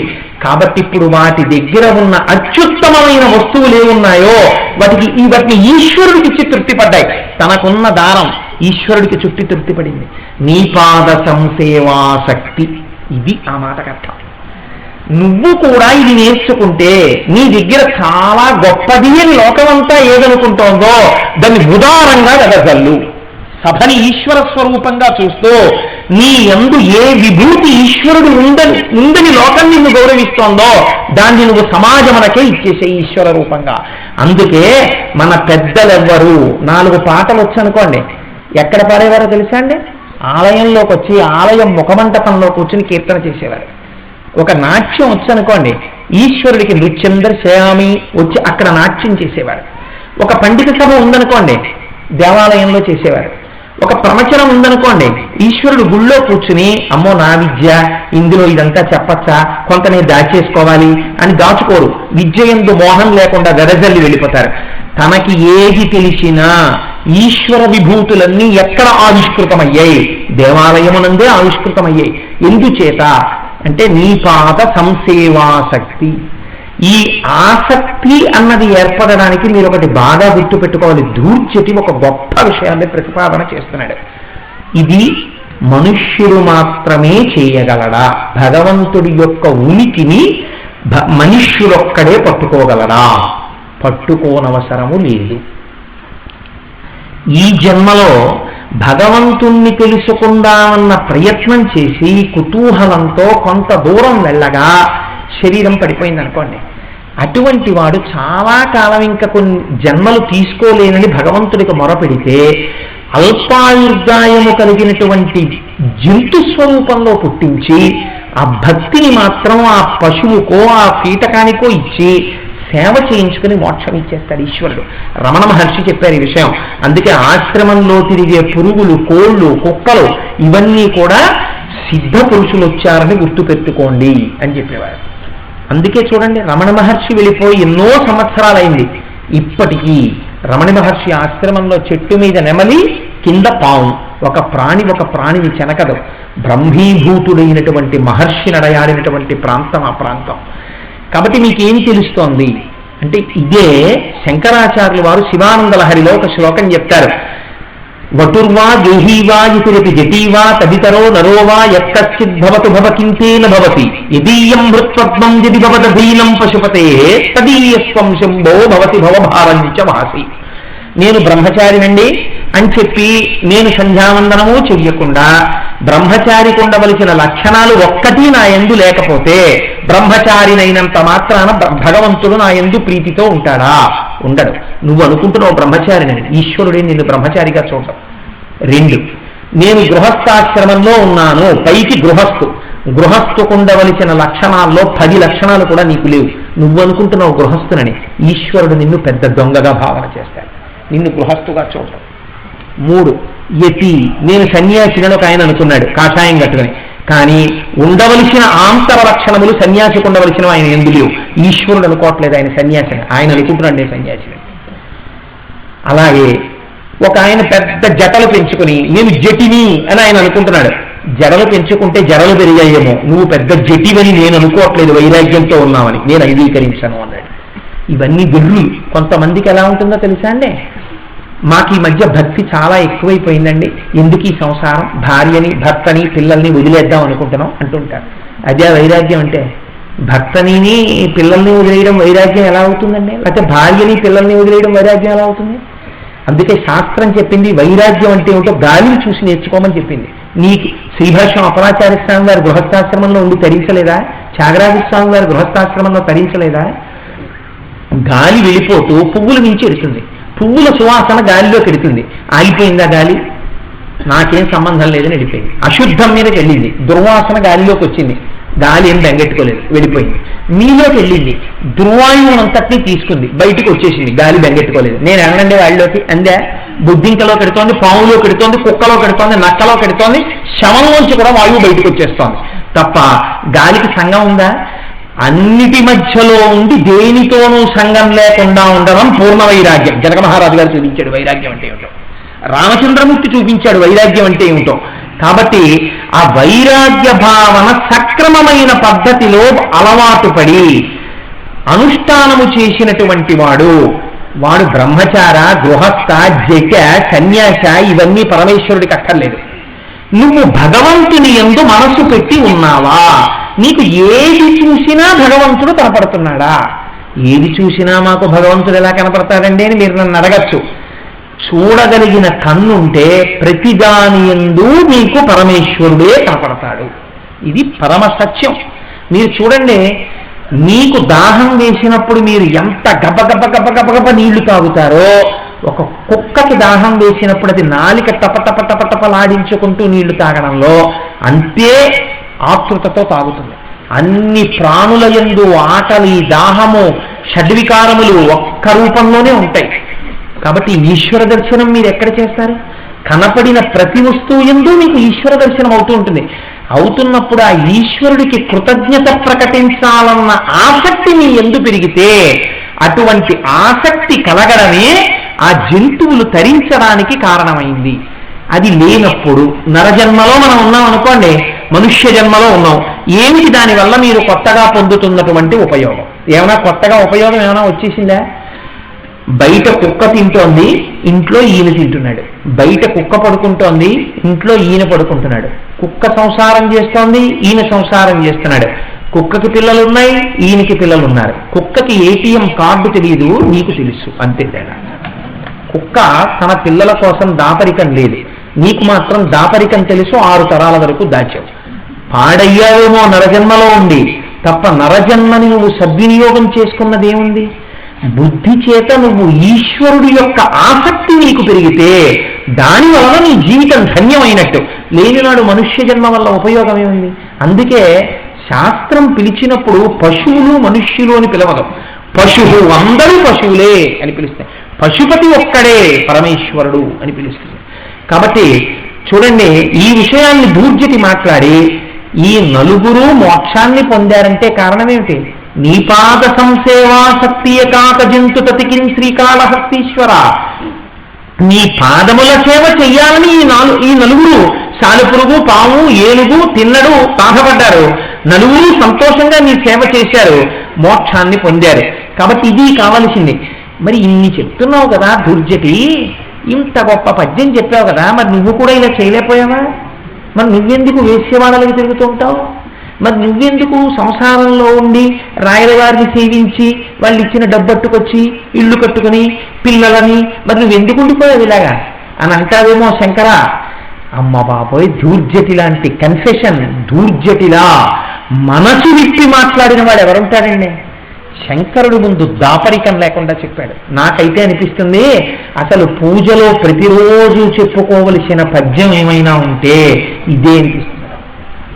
తమకంబొప్ప పరంగరాజనుల పరద్రవ్యంబులం మృత్యులింగ మహోద్యోగము చేయు నెమ్మనము దొంగం పట్టి వైరాగ్య పాశంబులం చుట్టి దిగించి నీ చరణ స్తంభంబునం కట్టివైచి ముదందన్నడు కల్గజేయగదవో శ్రీకాళహస్తీశ్వర అంటారు. ఎవరు చెప్పగలరు ఈ మాట? భగవంతుడి దగ్గరికి వెళ్ళి ఆయన ఒక మాట చెప్పాడు. ఈ మాట చెప్పే ముందు ఒక నాటకీయమైన సన్నివేశాన్ని ఆయన ఎలా ఆవిష్కరిస్తున్నాడో మీరు చూడండి. ఒక రాజుగారు ఉన్నారు, ఒక దొంగ ఉన్నాడు రాజ్యంలో. ఆ దొంగ దొరకట్లేదు, రోజు దొంగతనాలు చేస్తున్నాడు. రాజుగారు ఎందరో సైనికులు నియోగించాడు, ఆ దొంగని పట్టుకోండిరా, పట్టుకుని తీసుకురండిరా అంటున్నాడు. కానీ ఎవ్వరూ పట్టుకోలేకపోతున్నారు ఆ దొంగని. ఒక రోజు ఆ దొంగే రాజుగారి సమక్షంలోకి వచ్చాడు. వచ్చి, మహారాజా, మీరు వెతుకుతున్నటువంటి దొంగ నేనే చేశాను ఆ దొంగతనాలు. ఏమేమి దొంగతనాలు చేశాను అని మీరు అడుగుతున్నారు కదా. ఇదిగో ఫలానా వారింట్లో బంగారం, ఫలానా వారింట్లో వాహనాలు, ఫలానా వారింట్లో వెండి, ఫలానా వారింట్లో బట్టలు అన్నీ నేనే ఎత్తుకొచ్చాను. చాలా అవన్నీ నా ఇంట్లోనే ఉన్నాయి. దొంగనడానికి ఇంతకన్నా సాక్ష్యం ఏం కావాలి? కాబట్టి నన్ను ఏం చేస్తారు మీరు? ఇప్పుడు నేను దొంగనని తెలియగానే ప్రభు ఏం చేస్తాడు? కట్టేయండిరా వీడినంటే. ఎందుకు కట్టేయాలి అంటే మళ్ళీ వీడిని విడిచిపెడితే దొంగతనాలు చేస్తాడు, అందుకని కట్టేయండి అంటాడు. దేనికి వేసి కట్టేస్తారు? కాళ్ళు చేతులు కట్టి కింద పారేయరు, తీసుకెళ్ళి ఒక స్తంభానికి వేసి కట్టేస్తారు. స్తంభానికి వేసి కట్టేస్తే వాడు ఇలా నిటారుగా నిలబడతారు. నిలబడితే ఇప్పుడు ఏం చేస్తారు? ఊళ్ళో ఉన్న వాళ్ళందరూ వస్తారు, వీడే దొంగ, వీడే దొంగ, వీడే దొంగ అని చూపిస్తారు. దొంగను గుర్తుపడతారు. దొంగ గుర్తు పట్టేశారనుకోండి మీరు ఒకసారి, ఇంకా వాడు ఎక్కడన్నా కనపడ్డారనుకోండి, మారినా కూడా మీరు ఏమంటారు? అమ్మో వీడున్నాడు రోయ్ అని జేబు జాగ్రత్త పెట్టేసుకుంటారు. ఉసే జాగ్రత్త, మంగళసూత్రాలు అవి వీడున్నాడు పక్కనే అంటారు. ఎందుకు వచ్చింది ఈ ప్రారంభం? వాడు ఒకసారి పాపం లొంగిపోయాడు, నేను దొంగనని. వాడిని స్తంభానికి కట్టేసి అందరికీ చూపించేశారు. కాబట్టి ఇప్పుడు తెలిసిపోయాడు దొంగ ఎవరో. వాడు ఎక్కడ కనపడ్డా వీడే దొంగ, వీడే దొంగ అంటుంటాడు. ఈశ్వర, నాకు ఇలాంటి మర్యాద ఒకటి చేసి పెడదు అన్నాడు సూర్యుడి. ఏమిటో తెలుసా మర్యాద? నువ్వు ప్రభువు. ఎందుకని? ఈ సమస్త ప్రపంచము చరాచర సృష్టికి కర్తవి నీవు, నిర్వాహకుడు నీవు, లయకర్తవు నీవు. అటువంటి నీవుండగా అన్నీ నావని నేను చెప్పడం దొంగతనం ఒకటి. రెండో దొంగతనం ఏమిటో తెలుసా? తమకంబొప్ప పరాంగరాజనుల పరద్రవ్యంబులం మృత్యులింగ మహోద్యోగము చేయు మనము. ఎవడు చెప్పుకున్నాడండి ఈశ్వరుడి దగ్గరికి వెళ్ళిలాగా? ఈశ్వర, నా మనస్సు దొంగ, రోజు 2 దొంగ పనులు చేస్తుంటుంది. ఏమిటో తెలుసా? నేను పెళ్లి చేసుకునేటప్పుడు మా మామగారు నాతో ఒక మాట అన్నాడు. ధర్మేశ అద్ధేశ కామేశ, ఈ స్త్రీని అతిక్రమించకపోతే నీకు ఇది ఇస్తాను, అలా ఉంటావా అని అడిగాడు. అడిగితే నేను అన్నాను, అగ్నిసాక్షిగా నాతిచరామి, ఈమెను నేను అతిక్రమించను అని చెప్పాను. కానీ శంకరా, నా మనస్సు తెల్లవారి లేచిన దగ్గర నుంచి ఎవరిని చూస్తుంటుందో తెలుసా? పరకాంతలను చూస్తూ ఉంటుంది. ఎప్పుడు వాళ్ళ గురించి ఆలోచన చేస్తుంటుంది, వాళ్ళనే చూస్తుంది. వాళ్ళని చూడు చూడు చూడు అని బాగా ప్రోత్సాహం చేసి ఇంద్రియాలు కళ్ళని చూసేటట్టు చేస్తూ ఉంటుంది. చెవులని వాళ్ళ మాటలు విను అంటుంది. నోటిని అవసరం ఉన్నా లేకపోయినా ఒక స్త్రీ మాట్లాడేటప్పటికీ ఏదో చెప్పు అని పలికిస్తుంది. ఇదంతా కారణం ఏమిటి? తమకం, అదుపు తప్పిపోయిన కామం. శంకర, ఎంత పెద్ద మాట అండి! ఎంత నిష్పక్షపాతంగా, ఎంత నిస్వార్థంగా చెప్పేసుకున్నాడండి.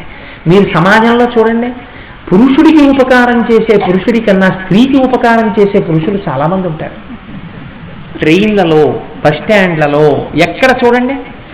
అంటే ఆవిడ ఏదో మాట్లాడింది అనుకోండి, వీడికి అవసరం ఉన్నా లేకపోయినా జవాబు చెప్తాడు, అవసరం ఉన్నా లేకపోయినా మాట్లాడతాడు. ఎందుకంటే స్త్రీ అనేటప్పటికీ మాట్లాడడం ఒక మధోన్మత్తత, అది చాపల్య బుద్ధి. ఈశ్వర, ఈ బుద్ధి నాకుంది. ధూర్జటి వ్యభిచారం చేస్తే ధూర్జటి ఇలా చెప్పుకోకపోతే మీకు తెలుసా నాకు తెలుసా ధూర్జటి వ్యభిచారం చేశాడని? మీరు నేను చూసామా? కానీ ఆయన శంకరుడి దగ్గర చెప్పుకొని శాశ్వతం చేసుకున్నాడు. నేను దొంగని ఏం చెప్పుకున్నాడు. నాకు తమకం శంకర. ఆ తమకంతో ఏం చేస్తుంటానో తెలుసా? ఇంట్లో భార్య ఉంది, నేను పరస్త్రీల చుట్టూ తిరుగుతుంటాను. తమకం గొప్ప పరాంగమాజనుల. అయితే మీరు మాట అనొచ్చు, ఏమండి ధూర్జటి వ్యభిచారం చేశాడు, మేము ఎప్పుడూ చేయలేదండి. మనస్సుతో చేసిన తప్పు పనులకు కూడా మీరు బాధ్యుడే. కాబట్టి ఎవరి మనస్సుకి వారు సాక్షి. కోటేశ్వరరావుకి ఎలా తెలుస్తుంది? ఈశ్వరుడికి తెలియాలి, మీ మనస్సు మీకు తెలియాలి. కాబట్టి తమకం గొప్ప పరాంగనాజనుల పరద్రవ్యంబులను. రెండోది దేని మీద ఉంటుంది దృష్టి? ఎప్పుడు ఇతరుల యొక్క ద్రవ్యం మీద.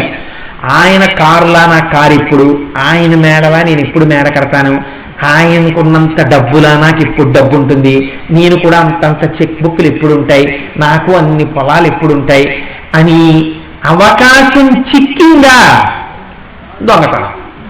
ప్రతి చోట మీరు చూడండి, మనస్సు చాలా తొందరగా బోధ దేనికి చేస్తుందంటే ఏం పర్వాలేదు. మీరు ఎప్పుడైనా ఏదైనా పాపపు పని చేసే ముందు వద్దు అలా చెయ్యొద్దు, మనం ఎందుకు వచ్చింది అనవసరం అనిపించింది అనుకోండి, పర్వాలేదు లేవాయనిపిస్తుంది. మీరు అంతవరకు ఎందుకండి? నేను ఒక్క ఉదాహరణ చెప్తాను, మీరు చూడండి. వెంకటాచలంలో వెంకటేశ్వర స్వామి వారి దర్శనం చేసుకుని బయటికి వస్తూ అక్కడ ఉన్నటువంటి గార్డెట్ తిరిగేటప్పటికీ దర్శనం చేసుకున్నవాడు దర్శనం చేసుకుంటున్న వాళ్ళ క్యూలో దూరిపోతుంటాడు. నేను అనలేనేమో, దూరిపోతే ఎవరిలో దూరిపోయారో వాళ్ళు అనలేరేమో. నువ్వు రెండో మాట దొంగతనంగా దర్శనానికి వెళ్ళినప్పుడు లోకాలను చూసేవాడు చూడటం లేదండి, దొంగ దర్శనానికి వచ్చామని.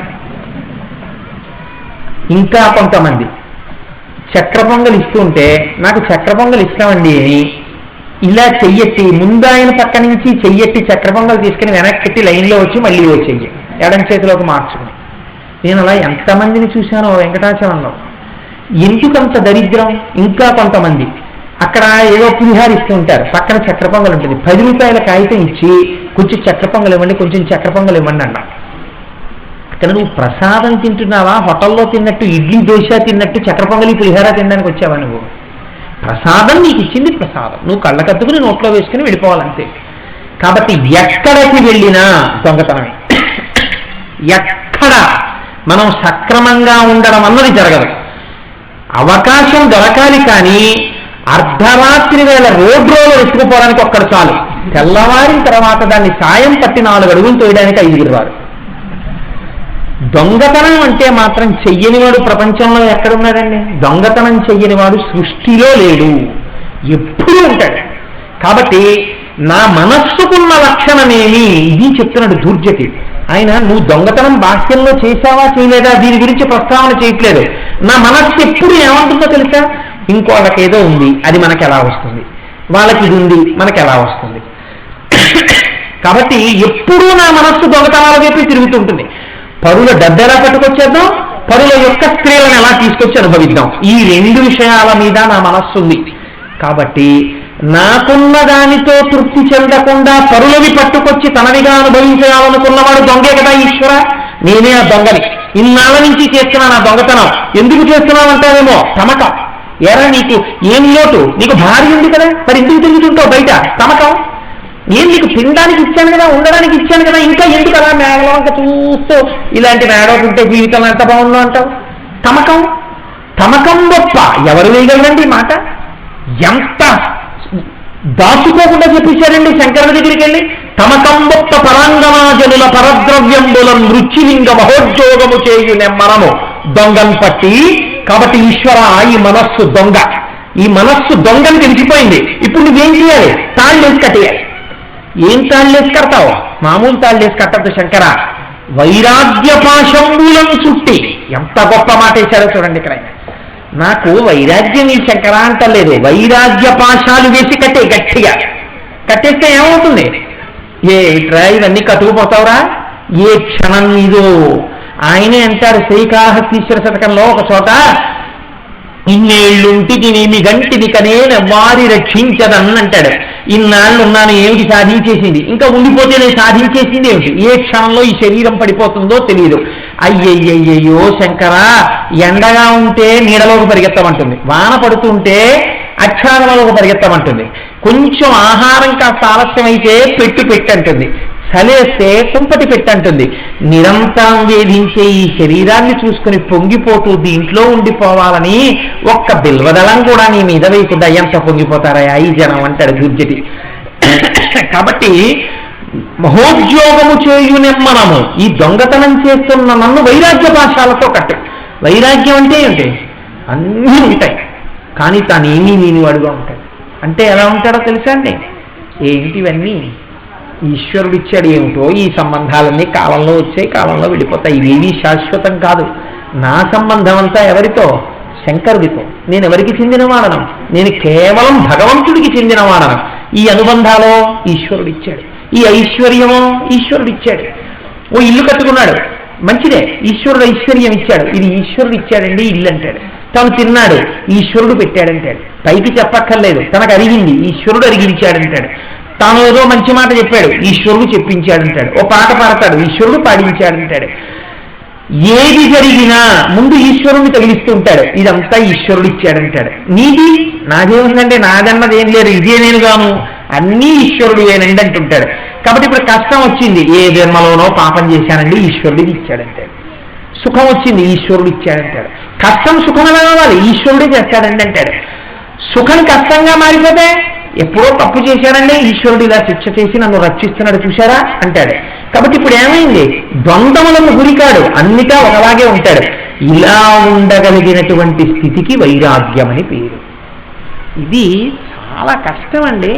రామకృష్ణ ఇప్పుడు నేను ఈ పద్యంలో చెప్పినంత తేలికనుకున్నారా? దీని గురించి ఏడిచేవాడు ఎవడైనా లోకంలో ఉంటే వాడు మొనగాడు. ఆయన ఏడ్చాడు దుర్జటి దీనికోసం. వెనకటికి ఒక రైతు కొడుకు చచ్చిపోయాడు. చచ్చిపోతే కూర్చున్నాడు కుర్చీలో, కొడుకు కంచేసి సంస్కారం అయిపోయింది. మామూలుగా మర్నాడు పొద్దున్న నాగలి వేసుకుని పొలానికి వెళ్ళిపోయి పొలం దున్నేసి సాయంకాలం ఇంటికి వచ్చి స్నానం చేసి అన్నం పెట్టన్నాడు భార్య. ఆవిడంది, ఏమయ్యా నిన్న నుంచి చూస్తున్నాను, కొడుకు చచ్చిపోయాడు, ఒక్క కన్నీటి బిందువు నీ కంటి వెంట రాలేదు. శ్మశానానికి వెళ్ళొచ్చావు, శుభ్రంగా నిద్రపోయావు, పొద్దున్న లేచావు, పొలానికి వెళ్ళిపోయావు, సాయంకాలం వచ్చావు, అన్నం పెట్టమంటున్నావు, నీకు ఎలా పని వంట పడుతోందయ్యా అంది. ఆయన అన్నాడు, నిన్న రాత్రి నేను నిద్రపోతున్నప్పుడు నేను ఒక మహారాజుని, నాకు 10 మంది కుమారులు, మహా ఉత్తములు. అటువంటి 10 మంది ఉత్తములైనటువంటి కుమారులు కలిగినటువంటి ఒక గొప్ప తండ్రిని నేను. కళ తెలివి వచ్చేసింది, నేను ఒక నిరుపేదనైన రైతుని. నిన్న రాత్రి కళలో ఉన్న 10 మంది కొడుకులు తెల్లవారితే లేరని ఏడవనా? తెల్లవారినప్పుడున్న ఒక్క కొడుకు నిద్దట్లో లేడని ఏడవనా? ఎవడి కోసం ఏడవని అన్నాడు. అంటే ఎంత వైరాగ్యమో చూడాలి. వైరాగ్యం అంటే అది వైరాగ్యం తప్ప నోటి పరోపదేశ వేళాయాం సర్వే వ్యాసపరాశరాహ, ఇంకోళ్ళకి చెప్పవలసి వచ్చేటప్పటికి ప్రతివాడు వ్యాసుడు పరాశరులే నాలా చెప్పేస్తుంటారు. నీకెంతుంది వైరాగ్యం? ఈ వైరాగ్యం ఒంటికి పట్టేటట్టుగా నన్ను అనుగ్రహించవయ్యా స్వామి, ఎందుకు ఇలా తిప్పుతావు నన్ను? వైరాగ్య పాశంబులను చుట్టి దొంగతనం చెప్పేశాను కాబట్టి కట్టే, వైరాగ్య పాశాలేసి. దేనికి కడతావు? స్తంభానికేసి కట్టాలి. మామూలు స్తంభాలకేసి కట్టకు శంకర. ఏ స్తంభాలకు కడతావో తెలుసా? నీ చరణములు, నీ కాళ్ళనేటటువంటి స్తంభాలకేసి కట్టే. ఇప్పుడు నేను కదిలితే ఏం కనబడుతుంటుంది? నీ కాళ్ళు. నేను ఎప్పుడు దేనికి తగిలి ఉంటాను? నీ కాళ్ళకి తగిలి ఉంటాను. కాబట్టి ఇప్పుడు నేను ఎప్పుడూ నీ కాళ్ళకి తగిలి ఉండడం అంటే ఏమిటి? పరమ భక్తితో ఉండాలి. భక్తి ఉండాలి, వైరాగ్యం ఉండాలి, మూడోది ఉండాలి, జ్ఞానం ఉండాలి. అడిగారా జ్ఞానం? అడగలేదు. ఎందుకు అడగలేదు? ఈ రెండూ ఉన్నప్పుడు మూడోది ఈశ్వరానుగ్రహంతో తప్పకుండా వచ్చి తీరుతుంది. కాబట్టి తమకంబొప్ప పరంగనాజనుల పరద్రవ్యంబులం మృత్యులింగ మహోద్యోగము చేయునెమ్మనము, దానిని పట్టి వైరాగ్య పాశంబులను చుట్టి బిగించి నీ శరణస్తంభంబునం కట్టివైచి ముదంబెన్నడు కలుగజేయగలవో శ్రీకాళహస్తీశ్వర. నాకు ఈ దొంగతనాలు చేస్తున్నప్పుడు సంతోషంగా లేరు శంకర, నేను దొంగనని నువ్వు ప్రకటించి నన్ను నీ శరణ స్తంభాలకి కట్టేస్తే ఆనాడు నేను సంతోషపడతాను శంకర, నన్ను కట్టేయవాలాగా అని అడిగాడు. ఎవరు అడుగుతారు ఈ మాట? అడిగాడు కాబట్టే కాళహస్తి క్షేత్రం ఎంత శాశ్వతత్వాన్ని పొందిందో దూర్జటి కాళహస్తీశ్వర శతకము అంతే శాశ్వతత్వాన్ని పొందింది. దీన్ని శాస్త్రంలో ఏమని పిలుస్తారో తెలుసా అండి? శరణాగతి అని పిలుస్తారు. శరణాగతి అంటే మీరు తప్పులు చెయ్యకుండా మిమ్మల్ని మీరు నిగ్రహించుకోలేనప్పుడు భగవంతుడి ముందు కూర్చుని నిష్కాపట్యంతో మీ బలహీనతలు, మీరు చేసిన తప్పులు, ఇంకా మిమ్మల్ని విధిస్తున్న ఇంద్రియాల గురించి ఎవరికి చెప్పుకోవాలి? పరమేశ్వరుడికి చెప్పుకోవాలి. ఇది శరణాగతి అంటే. అంటే ఎవరు తనకి ఇన్నాళ్ళు సుఖకారకులని అనిపించి సుఖములనిపించి తప్పు మార్గంలో తిప్పారో వాళ్లే దొంగలై నిన్ను పాడు చేశారని ఇవ్వాల నువ్వు గుర్తెరుగుతా. గుర్తెరిగి వాళ్ళు దొంగలై ఈశ్వరుడి దగ్గర చెప్పుట, దీనికి శరణాగతి అని పేరు. అంటే ఏమిటి దీని అర్థం? మీకు నేను ఒక్క ఉదాహరణ చెప్తే మీరు బాగా పట్టుకుంటారు. నేను తరచు సౌందర్యలహరిలో చెప్తుంటాను ఈ ఉదాహరణని. వెనకటికి ఒక రాజుగారు మంచి యుద్ధం చేస్తున్నాడు. యుద్ధం చేస్తుండగా సైనికుడు అక్కడ కనబడ్డాడు. తన సైనికుడే. నీ గురించే చూస్తున్నాను, ఇవాళ రాత్రి నువ్వు వచ్చి నన్ను కలు అన్నాడు రాజు. అంటే సైనికుడు అన్నాడు, మహాప్రభో మీరు ఎక్కడో శిబిరంలో పడుకుంటారు, అక్కడికి నన్ను ఎందుకు రాణిస్తారు? నన్ను రానివ్వరు, నేను సామాన్య సిపాయిని, రేపటి రోజు యుద్ధానికి వ్యూహరచన జరుగుతూ ఉంటుంది, నన్ను రాణిస్తారా? నన్ను రానివ్వరు. అందుకని మీ చేతికున్నటువంటి రాజముద్రిక నాకు ఇవ్వండి, రాజముద్రిక చూపిస్తే లోపలికి పంపిస్తారన్నాడు. అంటే రాజు అన్నాడు తప్పకుండా అని తన జేబులోంచి శత్రురాజు యొక్క ముద్రిక తీసి ఆయన చేతికి ఇచ్చాడు.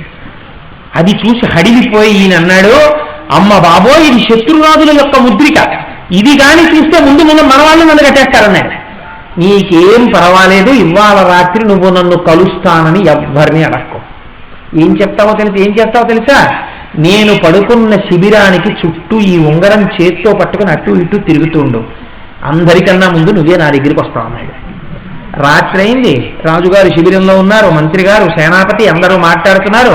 ఈయన దూరంగా పొదల దగ్గర ఆ ఉంగరం పట్టుకుని టచ్ ఆడుతున్నాడు. చూశారు సైనికులు. ఎవరు రాని దగ్గరికి వెళ్ళాడు. మనవాడే. ఎందుకురా ఇక్కడ ఉన్నావు అన్నారు. అదే ఏం లేదండి అన్నాడు. ఏం లేదంటున్నాడు, ఇలా మాట్లాడుతున్నాడని చూశారు. శత్రురాజు యొక్క ముద్రిక దొరికింది ఈయన దగ్గర. అమ్మా అంటే వీడి శత్రురాజులతో కలిసిపోయాడనమాట. ఈ విషయం చెప్పి రాజుగారి దగ్గరికి వీడిని తీసుకెళ్తే మనకు అమూల్యమైన కానుక ఇస్తారు కాబట్టి మిగిలిన వాళ్ళందరినీ పక్కన పెట్టేశారు. ముందు వీడిని తీసుకెళ్లారు. మహారాజా వీడు శత్రురాజు ముద్రికతో ఈ శిబిరం దగ్గర తిరుగుతున్నాడు అన్నారు. అనేటప్పటికీ రాజు అన్నాడు, సరే వీడి సంగతి నేను చూస్తాను, మీరు వెళ్ళిపోండి అన్నాడు. అని నిన్ను తొందరగా లోపలికి రప్పించుకోవడానికి నీకు శత్రురాజు ముద్రికి ఇచ్చాను కాబట్టి ఇప్పుడు నువ్వు ఏం చేస్తావంటే నాకు ఫలానా పని చేసి పెట్టు, ఎవరికి తెలియకూడదు అని పంపించేశాడు. వాళ్ళని పిలిచి నేను వాడిని క్షమించాను, కారణాలు మీకు అనవసరం, వదిలేయండి. రాజాజ్ఞ వదిలేశాడు.